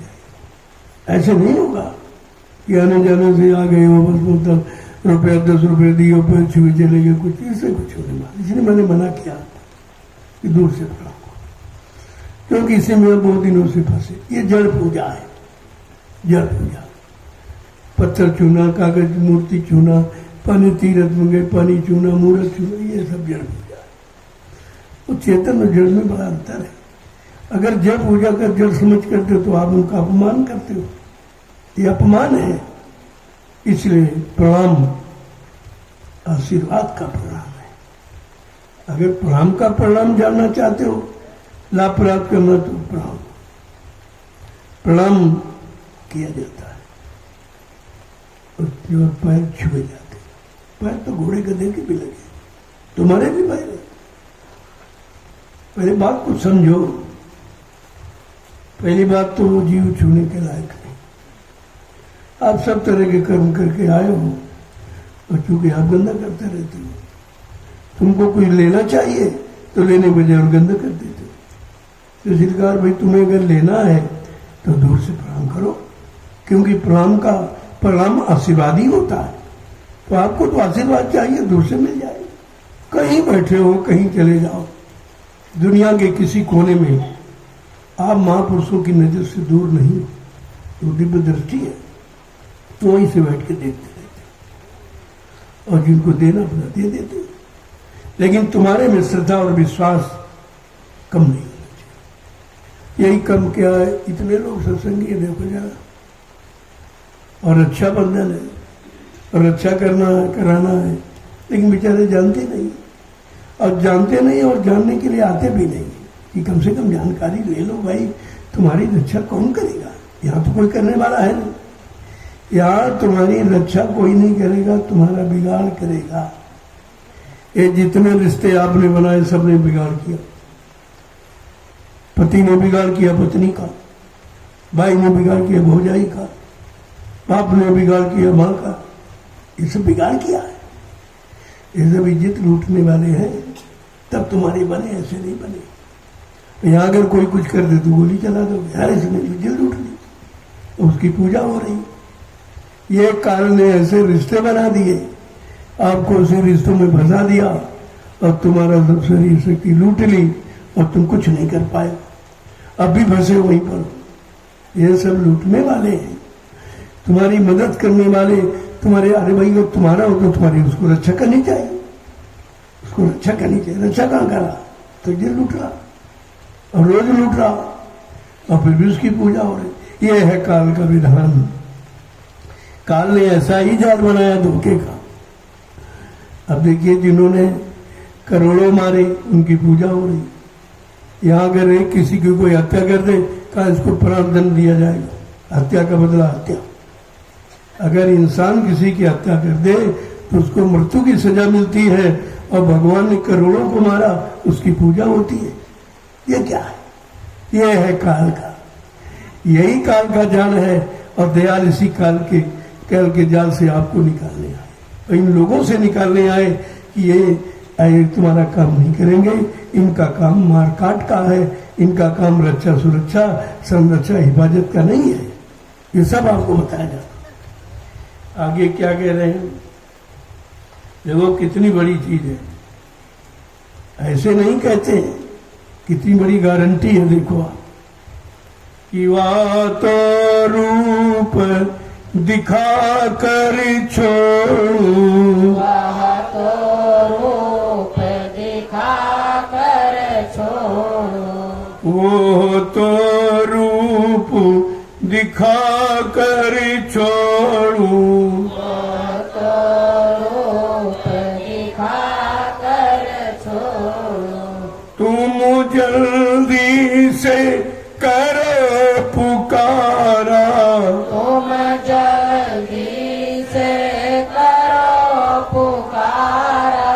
देख प्यारे मैं समझाऊं, एक प्यारे मैं समझाऊं, और रूप हमारा सबसे न्यारा, रूप हमारा सबसे देखो कितना बड़ा वादा है। कैसे नहीं, अगर हाथ पकड़ा तो बगैर पहुंचा के बीच में नहीं छोड़ूंगा। क्या कह रहे हैं? वो तो रूप दिखाकर छोड़ूंगा, जिसके लिए नामदान दिया गया, जिसके लिए हाथ पकड़ा गया, कलम बगैर उस रूप को दिखाए, बगैर वहां पहुंचाए, कलम बीच में छोड़ने वाला नहीं। और क्या कह रहे हैं? तुम जल्दी से करो पुकार, तुम जल्दी से अपनी पुकार गुहार लगाओ, अपने घर जाने की दया मांगो। ये सब मांगना बंद करो, दया मांगो। आगे क्या कह रहे हैं? कि तुम्हारी चिंता मैं मन धारी, तुम्हारी चिंता मैं मन धारी, और तुम्हारी चिंता मैं मन धारी, तुम्हारी चिंता मैं मन धारी, तुम अंचित रह धर पियारा, तुम अंचित धरो पियारा, मैंने तुम्हारी चिंता दूर करने के लिए मानव तन धारण किया, मेरा कोई काम है नहीं। ये तो चिंता कोई तुम्हें नहीं दूर कर सकता। ऐसा कोई हमदर्द है ही नहीं जो तुम्हारी ये चिंता दूर करे। यहाँ सब अपना अपना स्वार्थ, अपना मतलब निकालने वाले हैं। तुम्हारी चिंता किसी को नहीं है कि जीवात्मा कितने काल युगों से फंसी पड़ी बेचारी कैसे निकल कर घर पहुंची। कहा मैंने तुम्हारी चिंता धारण करके यहाँ आया हूँ मृत्युलोक मंडल पर, और कहते तुम वंचित रहो धरो प्यारा, तुम अब इसकी चिंता रहित हो जाओ और उनसे प्रेम करो। आगे क्या कहें? कि संशय छोड़ करो दृढ़ प्रीति, संशय छोड़ करो दृढ़ प्रीति, और संशय छोड़ करो दृढ़ प्रीति, संशय छोड़ करो दृढ़ प्रीति, और परतीत संवारा, और परतीत संवारा, देख प्यारे मैं समझाऊं, एक प्यारे मैं समझाऊं, और रूप हमारा सबसे न्यारा। रूप हमारा सबसे कहते तुम संशय मत करो, भ्रम मत करो, संशय छोड़ करो दृढ़ प्रीति। तुम उनसे मजबूती के साथ प्रेम करो, श्रद्धा सेवा विश्वास के साथ प्रेम करो, संशय छोड़ो। वहां कोई संशय नहीं है, वो तो संशय का समाधान करने आए। और प्रति सवारा, उनसे प्रेम प्यार मोहब्बत करके अपनी संभाल करा लो। आगे क्या करें? ये करनी मैं आप कराऊं, ये करनी मैं आप कराऊं, ये करनी मैं आप कराऊं, ये करनी मैं आप कराऊं, और पहुंचाऊं दूर दरबारा, और पहुंचाऊं दूर दरबारा, और पहुंचाऊं दूर दरबारा, और पहुंचाऊं दूर दरबारा। ये भी करनी तुम्हारे बस की नहीं है, तुमने कभी किया नहीं है और तुम जानते भी नहीं, और तुम्हारे पास कुछ शक्ति भी नहीं है, इसलिए मैं खुद करवाऊंगा। और तुम्हें धुर दरबार पहुंचाऊं, असली घर मंडल मुकाम तुम्हें पहुंचाऊंगा, बीच में छोड़ने वाला नहीं हूं।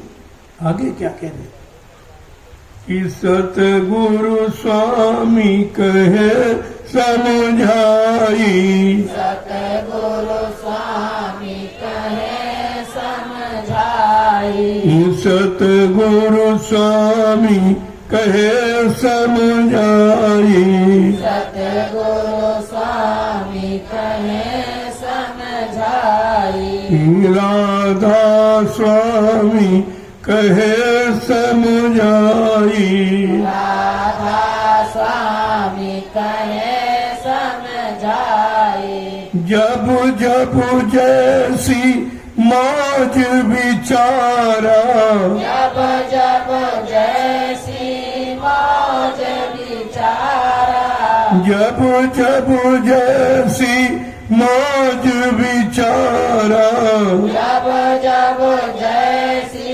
मौज विचारा। कहते हैं सदगुरु स्वामी बार बार समझा के जीवों को सांत्वना देते, साहस बनाते, विश्वास कराते।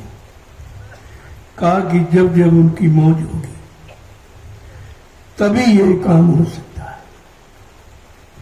ये कोई चाहे हम अपनी मौज से, अपनी ताकत से, अपने बल पर, से, अपनी शक्ति से तो नहीं कर सकता। ये सदगुरु दाता दयालु की मौज से होगा। उन्होंने मौज की है तभी तो आए हैं, उनको किसी ने भेजा नहीं है, अपनी मौज से आए हैं। और कहा ये जीवों का काम करके ही मानेंगे, ऐसे जाने वाले भी नहीं।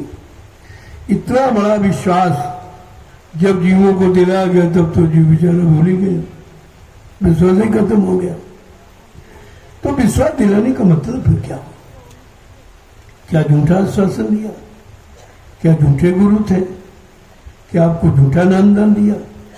क्या झूठी और झूठा वादा किया? ये सब जीवों को विचार करना चाहिए। ये विचार जब तक नहीं आएगा तब तक मौज नहीं होगी।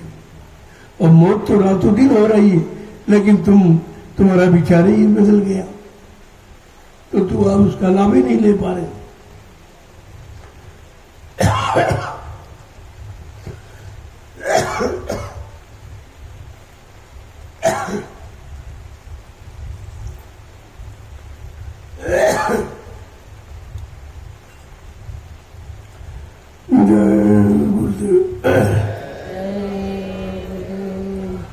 देखो एक एक वचन को बड़ी सावधानी के साथ आपको गुनना चाहिए, मनन करना चाहिए। सुनना ही काफी नहीं है, गुनन और मनन बहुत जरूरी है। पहले जब लोग मथुरा जाते थे, कैसे सत्संग छूटा, वहां कोई अंडारे भंडारे तो होते नहीं थे, कोई टेंडर आउट कुछ भी नहीं था, कोई हजार बाजार कुछ नहीं।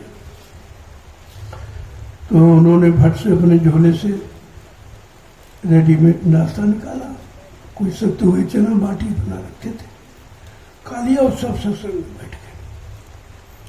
चर्चा करने लगे, भैया जी ये स्वामी जी ने ये क्यों कहा है, ऐसा क्यों कहा है, इसका क्या मतलब है, इसका क्या अर्थ है। इसी उधेड़-बुन में लग जाती थी। वही लोग टिके हुए हैं, बाकी तो सब बाजार वाले, मेले वाले, भंडारे वाले सब भाग गए, चले गए। वो टिके हैं जिन्होंने अपनी गाड़ी कमाई का भोजन किया है और अपने परिश्रम से दरबार पहुंचे हैं और लगन विश्वास के साथ सेवा की है और गुरु आदेश का पालन किया है, वो तो टिके हैं। बाकी नहीं कोई टिका, सब इधर उधर हो गए। अभी आप भीड़ देख रहे हो, अभी भीड़ छट जाएगी। अभी तो कोई काम तो आपसे लिया नहीं गया, कोई नियम संयम आपसे कराया नहीं गया। अभी तो छूट चल रही है और इसी छूट में तुम छूटे जा रहे हो, अलग हो जा रहे हो। छूट आपके लिए हानिकारक, लाभकारी नहीं। अगर शक्ति की जाए, अनुशासन में रखा जाए, वो आपके लिए लाभकारी है। और अनुशासन में व्यक्ति रहना नहीं चाहता, तो बताइए काम कैसे होगा। इसी यही देरी है। देरी तो हमारे आपकी तरफ से, महापुरुषों की तरफ से कोई देरी नहीं। उन्होंने पहले भी कहा और अभी उनके वचन आपके सामने कि मैंने परिवर्तन का सारा मसाला बना लिया। जिस दिन तुमको उसके काबिल देखूंगा सौंप दूंगा, क्योंकि जो बनाया गया है वो देने के लिए, वो वापस लेके थोड़ी जाएंगे। देखिए अब किसको देंगे, कौन इस लायक है, कौन उसे रख पाएगा, कौन आगे बढ़ा पाएगा, इस बात की समझने की जरूरत है। और इसीलिए सत्संग किया जा रहा। कहा था सत्संग करते करते, सत्संग सुनाते सुनाते मैं परिवर्तन करके दिखा दूंगा, लेकिन सत्संग सुनता ही नहीं कोई, और न कोई करता है, सुनाता है। अरे तुम्हारे सुनाने से जीव का भला नहीं होगा, और तुम्हारे सुनाने से तुम्हारा भी भला नहीं, क्योंकि आपने दिव्य कान से नहीं सुना। सत्संग दिव्य कान का विषय है और दर्शन दीदार दिव्य आंख का विषय है। अभी दोनों आपके बंद है, दोनों बंद है। तो इसका मतलब अभी काम आपका शुरू ही नहीं हुआ। जब तक नहीं खुलेंगे तब तक नहीं देख पाओगे। अरे भाई बाहर की आंखें अगर दो बंद हो जाए तो दिखाई देगा, और बाहर के कान दोनों बंद हो तो सुनाई भी नहीं देगा। और मुद्दतों से जीवात्मा का आंख और कान बंद है, इसीलिए ना उसको वो आवाज सुनाई दे रही है, आकाशवाणी, ब्रह्मवाणी, अनंतवाणी, ईश्वरवाणी, और ना वो दिव्य स्वरूप मंडलों का उसको दिखाई देता है। इसीलिए तो काल देश में फंसा पड़ा है। जब कोई अच्छी चीज दिखाई दे तो ये छोड़ दो क्या अपने आप? लेकिन कहते जब तक देव ने उसे सहारा तब तक नहीं छोड़ नहीं पाए, न छोड़ पाएगा न वो पकड़ पाएगा। ये दोनों काम सहारे पर निर्भर है, और सहारा कब मिलेगा? जब तुम उनके सहारे हो जाओगे। सारे सहारे छोड़ दोगे, क्योंकि ये कोई सहारे तुम्हारे नहीं। ये सब अपना अपना स्वार्थ, अपना अपना भोग की प्यास बुझाते हैं तुमसे। तुम समझते हो हमारा हमारा, यही तुम्हारा धोखा है, यही धोखा है। इसी धोखे से बचना है और अपना बचाव करके, अपनी शक्ति संचय करके अपने घर की तरफ चलना है। यह काम हमें आपको अब करना है। जय गुरुदेव नाम प्रभु का, जय गुरुदेव नाम प्रभु का, जय गुरुदेव नाम प्रभु का। अब जरा खड़े हो जाओ आप लोग। तो देखो अभी नहीं खड़े हो पाए तो चलो, अभी आप खड़े नहीं हो पाए तो चलोगे कब? और चलोगे नहीं तो पहुंचोगे कब? यही देरी है, इसी को समझना है। इसीलिए आपको समझने के लिए सेवा में लगाया जाता। सेवा से चाल खुलेगी, चाल, शरीर निरोग होगा, आपके अंदर विश्वास पैदा होगा, गुरु की दया पाने के अधिकारी बनो। इतने काम होंगे सेवा। अभी सेवा का अर्थ ही नहीं लोग समझ पाए, इधर उधर टाल मटोल करते रहते। जैसे आओ वैसे खाली लौट जाओगे। क्या बताने का मतलब क्या हुआ? ये कोई मेला नहीं है, ये दरबार है। ये कोई दुकान नहीं है, दरबार है। और ये सत्संग में मेला नहीं। इसलिए जिस काम के लिए आए हो वो तीनों काम कर लो। सत्संग भी करो, सेवा भी करो और भजन भी करो। तीनों काम है आपके। यही तीन काम आपको करने, चौथा है ही नहीं कोई काम। और जो नहीं है वही तुम करते हो। चौथा काम काल का, उसी काम में लगे हो। ये हो जाए, वो हो जाए, हो जा रहे, वो भी जाएगा तब भी तुम्हारा नहीं रहेगा। कर लोगे तब भी तुम्हारे साथ नहीं जाएगा। इकट्ठा कर लोगे तभी साथ नहीं ले जाओगे। ये पराया है, पराया ही रहेगा। पराया कभी अपना हो ही नहीं सकता। लेकिन ये विश्वास पैदा करना है। ये विश्वास कब होगा? जब आप सत्संग को करोगे, सुनोगे, पढ़ो, पढ़ाओगे नहीं, करोगे, तब ये सब तुम्हारे पास आ जाएगा इकट्ठा हो। अब आप लोग सेवा के लिए जो कि यहाँ कोई खेत है, रामनाथ कहाँ गए? राम सेवक रामनाथ आइए। यहाँ कोई खेत ठकुरी बता रहे थे, वो बगल में है, उसकी झाड़ी वाड़ी साफ करा लो, वो मिट्टी उठवाने का कह रहे हैं। उठवा करके जहाँ हमने कल रलवाई है उसको खूब चौड़ा एक बंदा टाइप बना दो, जाके पानी का रुख इधर की तरफ हो जाए। ये अगर आपने किया होता तो तब तक ये ग्राउंड आपका भर गया होता। इधर उधर आप काम करते रहे तो जो जरूरी है उसको पहले करो, क्योंकि कॉलेज की स्थापना के लिए प्रचार हो गया है, उसके लिए ग्राउंड आपको पहले तैयार करनी चाहिए। मैं उसी ग्राउंड की तैयारी में लगा हूँ। कल मैंने इसीलिए वहां से सब लोगों को बुला के और फालतू काम में आप लगाए रहते, उधर क्या वो रोड बनाने की जरूरत, वहां कौन जाएगा, वहां मैं भी नहीं कभी निकलूंगा, वहां तो जाना ही नहीं। और प्रेमियों की सेवाओं का दुरुपयोग को नहीं भोगना तुमको पड़ेगा। बेचारे कैसे समय निकाल के आए हैं, उनकी सेवाओं का सदुपयोग होना चाहिए। इसलिए मैं तुरंत गया, मुझे पता लगा तो मैं तुरंत सबको लेकर के आया और 10 बजे तक कितना काम देखो। अगर पूरे दिन होता तो ये सब आधा आपका फट जाता, आधा। तो प्रेमी आए हुए हैं, इस समय इनको इसी में लगाओ। फुटकर काम बाद में टोलियां आती रहेंगी, आप कराते रहना, लेकिन इस समय ये काम अनिवार्य है कि अगर भारी बारिश भादों में होती है तब इकट्ठ के तुम्हारा सब नीचे चला जाएगा। इसको रोकना है। और पानी का रुख इस सरोवर में करो। ये सरोवर जो अमृत सरोवर बनेगा, ये इस सरोवर की स्थापना है, इसमें धीरे से लगा दीजिए आप। उधर एक मोटा पाइप तुम्हारे यहाँ पड़ा, उसको लगा दो, फालतू पानी जंगल में चला जाएगा। और उधर जो पानी तुम्हारा फोड़ता, उधर खेतों को तोड़ता फोड़ता है, तो इस खेत में जहां से मैं निकलता हूं, इसमें एक नाला खोद दो और उसमें एक बड़ा पाइप डाल दो। इन सबका पानी इसी सरोवर में आ जाएगा, आपका उधर सब बचाव हो जाएगा। कहीं कोई खेत, कोई मेड़ आपको टूटेगी नहीं, कुछ नहीं होगा। उस पानी इधर मोड़ दीजिए आप। तो आप ये देखो, बरसात में तो पता चल जाता है कि मतलब यानी कि पारा लेवल यही है, ये सच्चा पारा लेवल है उसको, कि हमारा पानी किधर जा रहा, किधर हमारा पानी खेतों को नुकसान कर रहा, मेड़ों को नुकसान कर रहा, खाइयों को तोड़ रहा, फट से उसे मोड़ने का काम करो। तो मैं उस दिन भी देखने गया था, तो तो आपको उधर बनवा दिया, उधर निकल गया, लेकिन वो भी निकलेगा तो हमारा खेती कटेगा, उधर भी नुकसान होगा। लिया जाए इधर, इसको बीच में काट दो और एक पाइप डाल दो, मोटा सा। मोटा पाइप डालना, छोटा डालोगे तो कूड़ा कूड़ा अटक गया तो बेकार हो जाएगा, बड़ा डालो मोटा।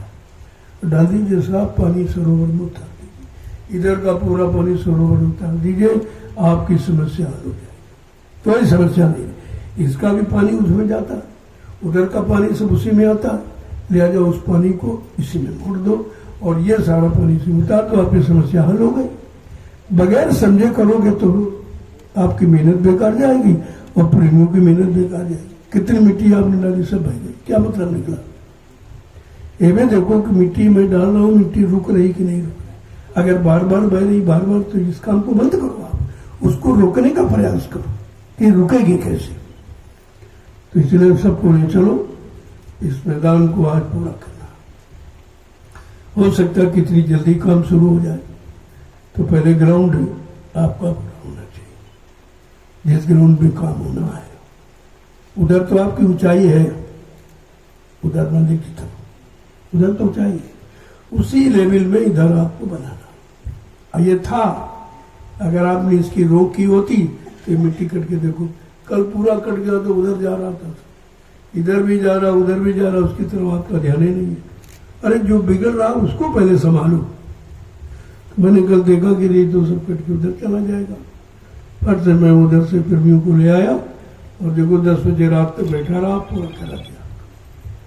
जहां कटाव होता है वहां तुरंत घास डालो, जिसमें उस नीचे वाले खेत में तुम्हारे में बहुत घास है, वही काट काट काट काट करके ऐसे ऐसे रखते जाओ, देखो भी तुम्हारा कटान बंद हो जाएगा। यहाँ बालू है, यहाँ ये या तो ये पुतार लगा दीजिए, जगह जगह सब लगवा दो, जितने बंदे हैं खाइयाँ हैं, कोई छोड़ो मत, समय लगा दीजिए आप, तो आपका कटान बंद हो जाएगा। और फिर उन पर घास डाल दो। अगर ताजी कोई खाई बनानी है तो ये कटवा कटवा के घास पर बिछा दो, तो ये ऊपर से बूंद जो गिरेगी वो कटानो नहीं करेगी। ये सब चीज़ का ध्यान रखोगे तो काम आसान हो जाएगा और जल्दी से हो जाएगा। सरोवर की विशेषता है, अभी तो लोग नहीं इसको जान रहे, जब ये बन के तैयार होगा तब लोग देखने आएंगे। सरोवर सरोवर अमृत सरोवर इसका नाम है, इसलिए इसकी व्यवस्था करनी है। थोड़ा पानी उतारिए, बरसात निकल जाने के बाद इसको खूबसूरत बनाऊंगा इस तालाब को। इसमें सीढ़ी द्वारा पानी उतरेगा तो कटान कभी नहीं, उधर भी सीढ़ी इधर भी सीढ़ी, सब जगह तरफ सीढ़ियाँ बन जाएगी तो पानी का आपको सरल हो जाएगा। और पानी इसमें उतना रोको और बाकी पानी फालतू पाइप से निकल जाएगा, जंगल में चला जाएगा, उधर जंगल में चला जाएगा।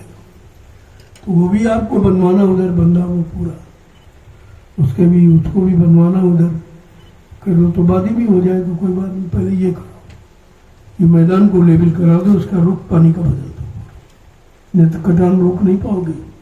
भादों में बारिश होगी, सब कट के नीचे चला जाएगा और नीचे भी नहीं रुकेगा आपको, वो नीचे वाले खेतों को लेकर भी उधर बाहर चला जाएगा, आपका नुकसान हो जाएगा। कल मैंने वो सब पूरा निरीक्षण किया, देख के आया हूँ, तब मैंने ये निर्णय लिया कि भाई पहले इसकी व्यवस्था करो। एक चौड़ा सा को करीब 20 फुट चौड़ा सा ऐसा बांध दो, ये पूरा सब पानी का रुख बदल जाएगा। अब छोटी थोड़ी खाई मान लो तो छोड़ देंगे, वो नहीं रुकेगी। और उसी लेवल से आपको मैदान को भरना है। जब इधर पानी रोक दोगे तो उससे जो पानी इधर जाएगा वो तमाम मिट्टी को यही रोक देगा। उधर घास है, घास में नहीं है, रुक जाएगी, तो तमाम मैदान तो मिट्टी से ही भर जाएगा ऐसे, क्योंकि वहाँ रोक लगा दी जाएगी। वहाँ खरपतवार डाल दो, मतलब यानी जो खरपतवार डाल दोगे तो खरपतवार बालू को रोक लेगा, मिट्टी रुकेगी, पानी निकल जाएगा। इस बात का ध्यान रखा करो सब। जय गुरुदेव।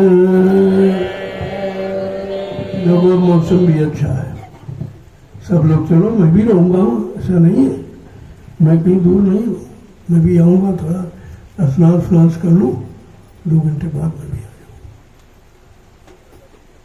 जय गुरुदेव। नाम किसका? जोर से बोलो, जोर से बोलो, सब मिल बोलो। देखिए ये कहना आपको, एक नया मोड़ आपको मिल गया। ये गुरुदेव तो सभी बोलते हैं, लेकिन ये नहीं पता चलता भाई ये गुरुदेव वाले कौन है। ये अपना एक परिचय अलग रखो। हम जय गुरुदेव वाले, लेकिन हम प्रभु वाले हैं। हम जय गुरुदेव प्रभु समझ के बैठे, हमारा जय गुरुदेव प्रभु है, दूसरा नहीं है। ये जब लोग ये फैलेगी बात तो एकदम चिंतन बढ़ जाएगा लोग कि एक नई बात कहते हैं। अरे तो बात पुरानी है, नहीं कहा, क्योंकि हमारे जितने बिंदु हैं सब एकदम अलग। भारतीयता का बिल्कुल अलग है, हिंदुस्तान शब्द का अलग है, भारतीय नारी का अलग है, शाकाहार का अलग है और प्रभु नाम का अलग है। इतने बिंदु हैं ये सब। अब इस पर चिंतन शुरू हो गया। ये सब लोग चिंता करें कि भाई ये कोई न कोई नई बात कहेंगे। ये हर पर मेरा इंतजार करते हैं कि कोई न कोई नई बात ये जरूर कहेंगे। बात सत्य है तो वो पुरानी, लेकिन काफी लंबा समय भूल भुलैया में चला गया, उसको ये लोग नया मानते हैं। तो भाई नया कहाँ से लाया जाए? जो पुराना उसी को तो स्थापित करना, क्योंकि पुराना समय सज्जू के नया है, पहले भी था, अभी आ जाए। नया वह कुछ नहीं, तो समझ है नहीं तुम्हारी, पुराना ही है। अब लोग कहते हैं इससे तो पुराने लोग ठीक थे, इससे पुरानी व्यवस्था बढ़िया थी, इससे राजे महाराजे ठीक थे, प्रधानमंत्री मुख्यमंत्री तो बेकार कुछ नहीं करते। अब तुम पिछले इतिहास को याद करते हो, जब वो था तब भगाने के चक्कर में कि भाग जाए, हट जाए, हट जाए, हट जाए। अब ऐसे आ गए, अब इनको भगाने मुश्किल, तुमको भगाना भी मुश्किल, क्योंकि तुम समझ ही नहीं पा रहे उनकी चाल।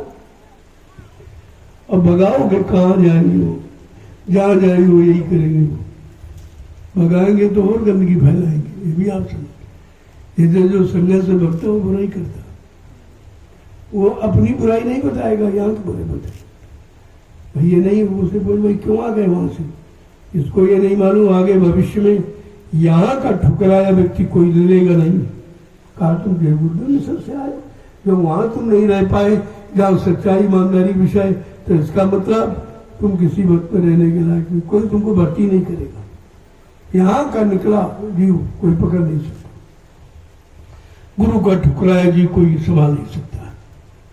धीरे धीरे देखिए आप कैसे लोग आते हैं और जितने पुराने हो जाते वो बिगड़ जाते हैं, तो वही कार हो जाता है पुराने। अरे तुम नित्य परे को नया समझो, तुम पुराने क्यों कहते हो, नित्य नया, क्योंकि नित्य नई सेवा, नित्य नया भाव, नित्य नया प्रेम, नित्य नई श्रद्धा, नित्य नया विश्वास, ये तो नया ही हुआ, पुराना कहां से हुआ। इसी को तो समझने की जरूरत है।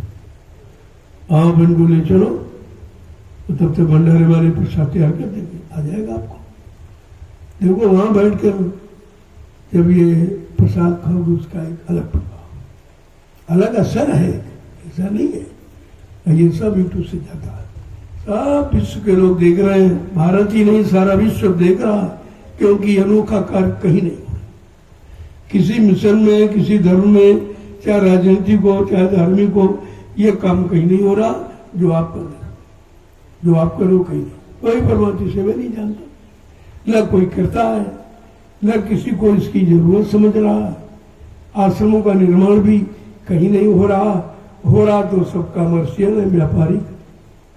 आपका निस्वार्थ का, लोगों की मदद का, लोगों के सहयोग का। तुम्हारा काम तो बिल्कुल दुनिया से अलग है, एकदम न्यारा। इसलिए अपने काम में लगे रहो, इधर उधर जाकर तक मत करो, क्योंकि वो तुम्हारे काम में कभी न सहयोग कर सकते, न उनमें श्रद्धा हो सकती, न उनके अंदर ऐसा प्रेम जगेगा। तो आपको किसी को किसी तरफ देखने की जरूरत नहीं, अपने को देखते रहो, अपने को संभालते रहो, पकड़ के रखो कस के, कि कहीं गुरु की दया से अलग न होने पावे, सेवा से कहीं अलग न होने पावे, श्रद्धा भाव कहीं हटने न पावे। तो हमेशा जब लगे रहोगे तब ये कुछ नहीं हो। जहाँ जरा सा कोई गरुड़ गुमन घमंड है तो सब खत्म हो जाएगा। ये सबसे बड़ा रोग है, इस रोग ने किसी को बख्शा नहीं है। इसी रोग से हिरण्यकश्यप मारा गया, इसी रोग से रावण विद्वान मारा गया, इसी रोग से जरासंध कंस से सब इसी से मारे गए थे। आपको वो भाव अपने अंदर पैदा नहीं करना, यही गुरु की महिमा है। जय गुरुदेव नाम किसका, जय गुरुदेव नाम प्रभु का, जय गुरुदेव नाम प्रभु का। इसका ध्यान रखिएगा। अब एक नई लहर फैलेगी प्रचार की, मतलब नहीं, ये तो बात सत्य है। कोई गुरुदेव तो सभी लोग कहते हैं, लेकिन इनका जो गुरु प्रभु है, वो प्रभु को जो गुरुदेव मानते हैं। कितनी बड़ी बात निकली, उसी में से निकला, उसी में से निकला ये। यही तो महिमा, जस केला के पात में पात, बात में पात, तब संतों की बात में बात, बात में उसी में निकल आया। देखिए अभी तक नहीं निकला, बाकी सब लोग छोड़ते चले जा रहे, हमने उसी को आगे कर लिया। जिसको उन्होंने छोड़ा हमने उसको आगे कर लिया। जय गुरुदेव नाम खाली कहते, आगे पीछे कुछ नहीं है। तो पता नहीं किसको कह रहे हैं, अपने को मान रहे हैं, किसी शैतान को, इंसान किसको मान रहे हैं। लेकिन मैंने उसको साबित कर दिया कि जय गुरुदेव नाम प्रभु का, ये चीज है। अब इस पर चिंतन चलेगा, इस पर लोग विचार करेंगे। जय गुरुदेव नाम प्रभु का, जय गुरुदेव नाम प्रभु का। अब आप चलिए ले जान सेवा में, उधर ठकुरी को बुला लो। वो कह रहे थे मैं बुला लेना, मैं बता दूंगा। उधर तुम्हारा भी खेत है और उनका भी है। कह रहे हमारे खेत से और एक किसी से और बात की, कल दोनों खेतों की मिट्टी उठा लो। बहुत अच्छी बात। देखो मिट्टी का सहयोग देने वाला भी कितना कितना महान होगा ये, क्योंकि इस मिट्टी पर कितना बड़ा काम होगा। यही तो लोगों की बुद्धिमानी है कि मिट्टी से अपना काम बना लेंगे। अब आप लोग चलो।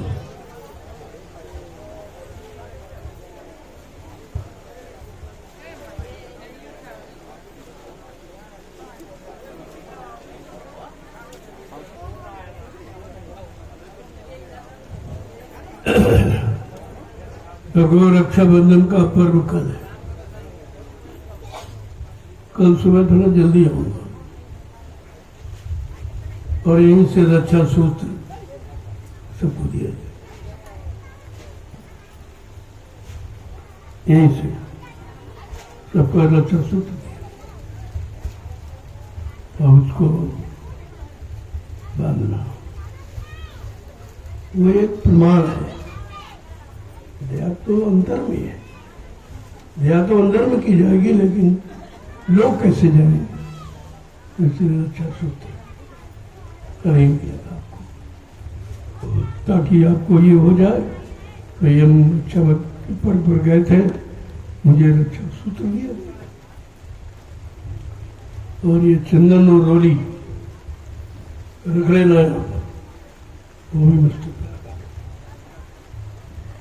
यहीं पर जो कुछ होगा यही होगा। ये पूजा स्थल भी है, ऐसा समझता भी बात दोनों एक ही है। सत्संग तो ही तो पूजा है असली। अगर सत्संग नहीं हुआ तो पूजा समझ नहीं पाओगे। पूजा में लगाने का भाव सत्संग ही पैदा करता, इसलिए उसी स्थान को पूजा स्थल और सत्संग दोनों बना। तो कल लोग पूजा भी करेंगे, इधर बना देना। मैं थोड़ा जल्दी आऊंगा ताकि रक्षा सूत्र लोगों को वितरित कर दूं। और चंदन करिए, आपकी एक श्रद्धा है, व्यवहार से जुड़ी है, वो आपको पता चल जाए और हिंदुस्तान के लोग जान जाएं कि रक्षाबंधन का असली अर्थ क्या। किसी ने आज तक नहीं बताया, क्योंकि वो जानते नहीं बेचारे, और इसके बारे में मनन भी नहीं करते। यार रक्षाबंधन की बात इतनी बड़ी बात, रक्षा तो यहाँ राजा भी नहीं कर रहा प्रजा की, यहाँ कोई अधिकारी कर्मचारी रक्षा नहीं कर रहा, सब अपने अपने स्वार्थ सिद्धि में पड़े हैं। तो रक्षा शब्द लागू कहाँ होगा? इस पर आपको विचार करना है। कल मैं इसके बारे में विस्तृत वर्णन करूंगा कि रक्षा का मतलब क्या है, रक्षा करने का अधिकार किसको है, कौन करता है, कौन करवाता है। दोनों पात्र और पात्रता दोनों चाहिए, तब रक्षा की संभाल होती है, तब रक्षा होती है। और आप रक्षा कराने वाला नहीं तैयार तो रक्षा किसकी की जाएगी? तुम्हारे अंदर भी अपनी रक्षा की श्रद्धा होनी चाहिए, तब तो काम आपका सफल हो जाएगा। तो आप लोग चलो, आज मौसम बिल्कुल ठंडा है, ये सेवा कर लो। ये विद्यालय का प्रांगण है, ये सेवा कितने युग तक आपकी रहेगी। ये मिट्टी नहीं डाल रहे हैं, ये व्यवस्था बना है। और ये मिट्टी डालना, इसी मिट्टी पर कितने लाख करोड़ लोग शिक्षा पाएंगे, इस पर बैठकर भजन करेंगे। ये छोटी मोटी सेवा आप नहीं कर रहे, वो जो सेवा हिंदुस्तान में कहीं नहीं वो है। इसलिए इस सेवा में सबको भाग लेना चाहिए। हमारे जितने हैं राजमिस्त्री हैं, आप जल्दी से गौशाला तैयार करिए भाई। ये पानी में गौएं करें तो आपको श्राप सा लग जाएगा, क्योंकि आपको जिम्मेदारी दी गई, जल्दी से आप तैयार कर दीजिए। कल आप वहां से जल्दी भगाए। अरे तुम्हारा निशाना तुम्हारी सेवा है, ये तो सेवा मैंने उन लोगों को जो कहीं नहीं कर रहे बेचारे ये करें, अपनी बनी सेवा में तैनात है। तुम्हारे लिए वही सेवा है, तुम्हारे लिए उसी में लाभ है, तुम्हारा कल्याण उसी में। गौ और संत दो की सेवा अनिवार्य होती है, किसी की सेवा तो ही नहीं, गौ संत की हो वैसे। ऐसी दया करो गुरुदेवा और गौ संत की हो वैसे, और दोनों आपको मिल रही। तो इससे बड़ा सौभाग्यशाली कौन है? तो राजमिस्त्री और कुछ सेवादार जल्दी से वहां पहुंचो और जल्दी से उसको तैयार कर दो, ताकि गायें छाया में हो जाए। बरसात का महीना है, छाया में रखने दें, और बाकी लोग यहाँ मैदान में आए। इसको पूरा कर लीजिए आप। ये लक्ष्य आपका सबसे बड़ा लक्ष्य है, जो तमाम युगों तक रहेगा। ये महाविद्यालय कितने समय तक रहेगा, कितने लाखों करोड़ों विद्यार्थी अध्यात्म की शिक्षा पाएंगे उसमें आपका लाभ शामिल रहेगा, क्योंकि व्यवस्था आपके द्वारा बन गई। ये मिट्टी डालना साधारण बात नहीं है, बड़ा और ये सबको नसीब भी नहीं होता, ये सेवा सबको नसीब नहीं है। इसलिए आप अपने विश्वास धैर्य के साथ इस सेवा में लग जाओ, जल्दी से इसे पूरा कर दो, इसका रुख ही बदल दो ताकि इसका कटाव बंद हो जाए। बहुत कट गया उधर उधर तक, अब तो आपका ये पूरा ले लिया गया और ये बहुत बड़ा प्रांगण है। धीरे धीरे इसी में आपको सेवा करनी है, जब तक ये पूरा न हो जाए आप दूसरी जगह कोई सेवा लगाएंगे नहीं। जरूरी यह है कल अगर यानी कोई काम शुरू हो गया तो काम शुरू होगा, पहले तो भूमि तैयार की जाएगी ना, जब भूमि तैयार होगी तभी तो कुछ काम होगा। इसकी तरफ आपको ध्यान रखना है। जल्दी से सब लोग चलो और मैं भी 2 घंटे में आ जाऊँ। जय गुरुदेव नाम प्रभु का, जय गुरुदेव नाम प्रभु का। अब ये अधूरा नहीं रहा, वैसे जय गुरुदेव कहते थे बस, जय गुरुदेव जय, लेकिन नहीं, जय गुरुदेव किसको कह रहे हो, वो कौन है? कहते वो प्रभु है। हम अपने प्रभु को जय गुरुदेव कह रहे हैं या जय गुरुदेव को हम अपना प्रभु मानते, दोनों तरफ चाहे इधर समझो चाहे उधर समझो। इसलिए इस पर चिंतन होगा, लोग विचार करेंगे भाई इनके आध्यात्मिक मन से एक नया ही प्रसारण होता। तो मैं कहा उसकी जिसकी जरूरत समझता हूँ वो कमात आपके सामने रखता हूँ। मानना न मानना ये आपका काम है, बताना हमारा काम। हमने इतने बिंदु रखे हैं जो आज तक किसी इतिहास में नहीं, किसी ने नहीं उच्चारण किया, किसी ने कहा ही नहीं है। सब ऐसा लगता कि किसी की दृष्टि उधर नहीं गई, उन्हें सोचा नहीं कि हम भारतीय हैं कि नहीं है, इसी में शंका, हम हिंदुस्तानी हैं कि नहीं है, और इनको नारियों सोचा हम भारतीय नारी है कि नहीं है, हमारे में भारतीयता की झलक है कि नहीं है। ये तो आपको इतिहास से जानकारी ले लेना चाहिए। मैं इतिहास के विपरीत कोई कार्य नहीं करता हूँ, मैं धर्म के विपरीत कोई कार्य नहीं करता हूँ, मैं मानवता इंसानियत के विपरीत कोई कार्य नहीं करता। इस बात का हमेशा ध्यान रखिए। अब आप लोग चलिए, चलो समय ने खराब करो।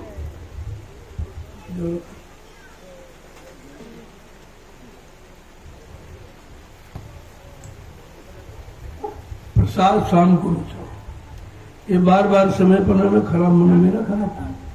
मैं जब सबसे मिलता हूँ सबको प्रसाद देता हूँ, फिर इसमें शंका थी क्या? मैं आपको वहीं शाम को प्रसाद शाम को देखता हूँ, ये दोनों काम एक ही टाइम। अब ये बार वाला झंझट खत्म, इतना समय आप भी खराब करते हो, हमारा भी खराब करते। और दया तो आपको ऐसे भी मिल रही है, वो तो सेवा में है। जो सेवा करेगा वो दया का पात्र है। बाकी आसपास चक्कर लगाना घूमना ये कोई दया पाने का तरीका नहीं है। ये हमेशा इस बात को ध्यान में रखिए। वो शाम को प्रसाद, और जब सेवा करके लोगे तो प्रसाद बन जाएगा, वो बीमारी परेशानी तकलीफों में काम आएगा। और बगैर सेवा के खाओगे तो भाई हमारी कोई गारंटी नहीं है, लाभ की कोई गारंटी नहीं। वो तो भोजन हो जाएगा, वो नाश्ता हो जाएगा, प्रसाद नहीं है। इसलिए सेवा जो लास्ट में इशारा किया जा रहा 5 दिन या 7 दिन या उसका कुछ महत्व है, उसकी कोई महिमा है, वो कोई इशारा है आपके लिए, वो तो उसको जरूर है किया करो, वो बहुत जरूरी है।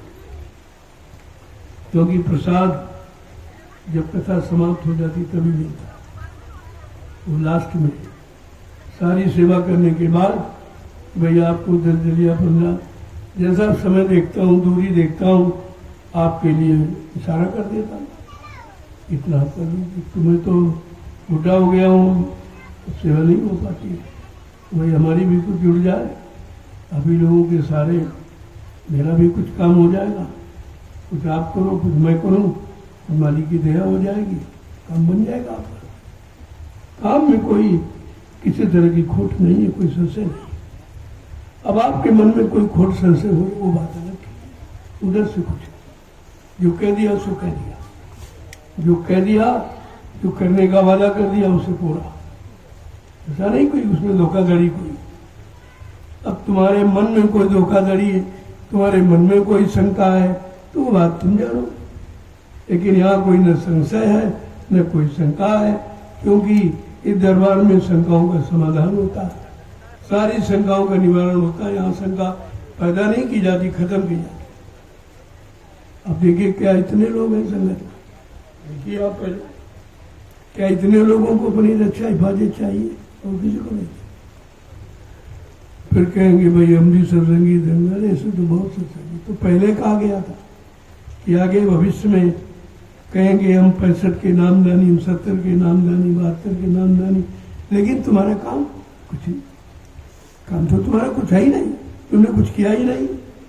तो यहाँ दिनों की भर्ती और गिनती नहीं की जाती, यहाँ काम की बात की जाती। जो काम करेगा वो नाम पाने का अधिकारी होगा। इस कलयुग के इतिहास में वही नाम है जिसने काम किया, और हमेशा जिसने काम किया इतिहास में उनका नाम है। बड़े बड़े राजों महाराजों का नाम नहीं आया, कुल बिलबंदनों का नाम आया और किसी छत्री का नाम नहीं। अयोध्यावासी किसी छत्री का नाम, किसी नाम नहीं, क्योंकि जिसने किया है उसका नाम होता है। ऐसे सेवा आप कर रहे हैं, व्यवस्था आप बना रहे हैं, तो नाम के दुनिया वालों का हो जाए, ऐसा यहाँ नहीं है। संत मत इसी बात के लिए तो सच्चा है कि जो करेगा सो पाएगा, नहीं करेगा नहीं मिलेगा। इसलिए देखो उपस्थिति से पता चल रहा, जब मैं कहता था मुट्ठी लोग पाए तो कुछ लोग अरे भाई बहुत लोग हैं, हजारों लोग आते बड़े बड़े कार्यक्रमों में, लाखों लोग अभी गुरुकुलों में आए, अब कहाँ गायब हो गए। जब आना चाहिए तब कहाँ चले। अरे तुम्हारा हल पल घड़ी सत्संग में बीतना चाहिए, पता नहीं कब कैसी मौज हो जाए, कब कैसी दया हो जाए, इस पर कोई निश्चित तारीख नहीं है। इसीलिए जितने पर्व त्योहार मनाए जाते हैं सबका लाभ अलग अलग, सबकी दया अलग है, ऐसा नहीं। उनका महत्व अलग है, उसका नाम अलग है, उनका काम अलग है। बात आप समझा करो। चलो नहीं मिलेगा। मालिक परम पूजनीय स्वामी जी महाराज यहीं विराजमान हैं, आप आकर मालिक को सेवा दे दें। सेवा जो आप देना चाहते हो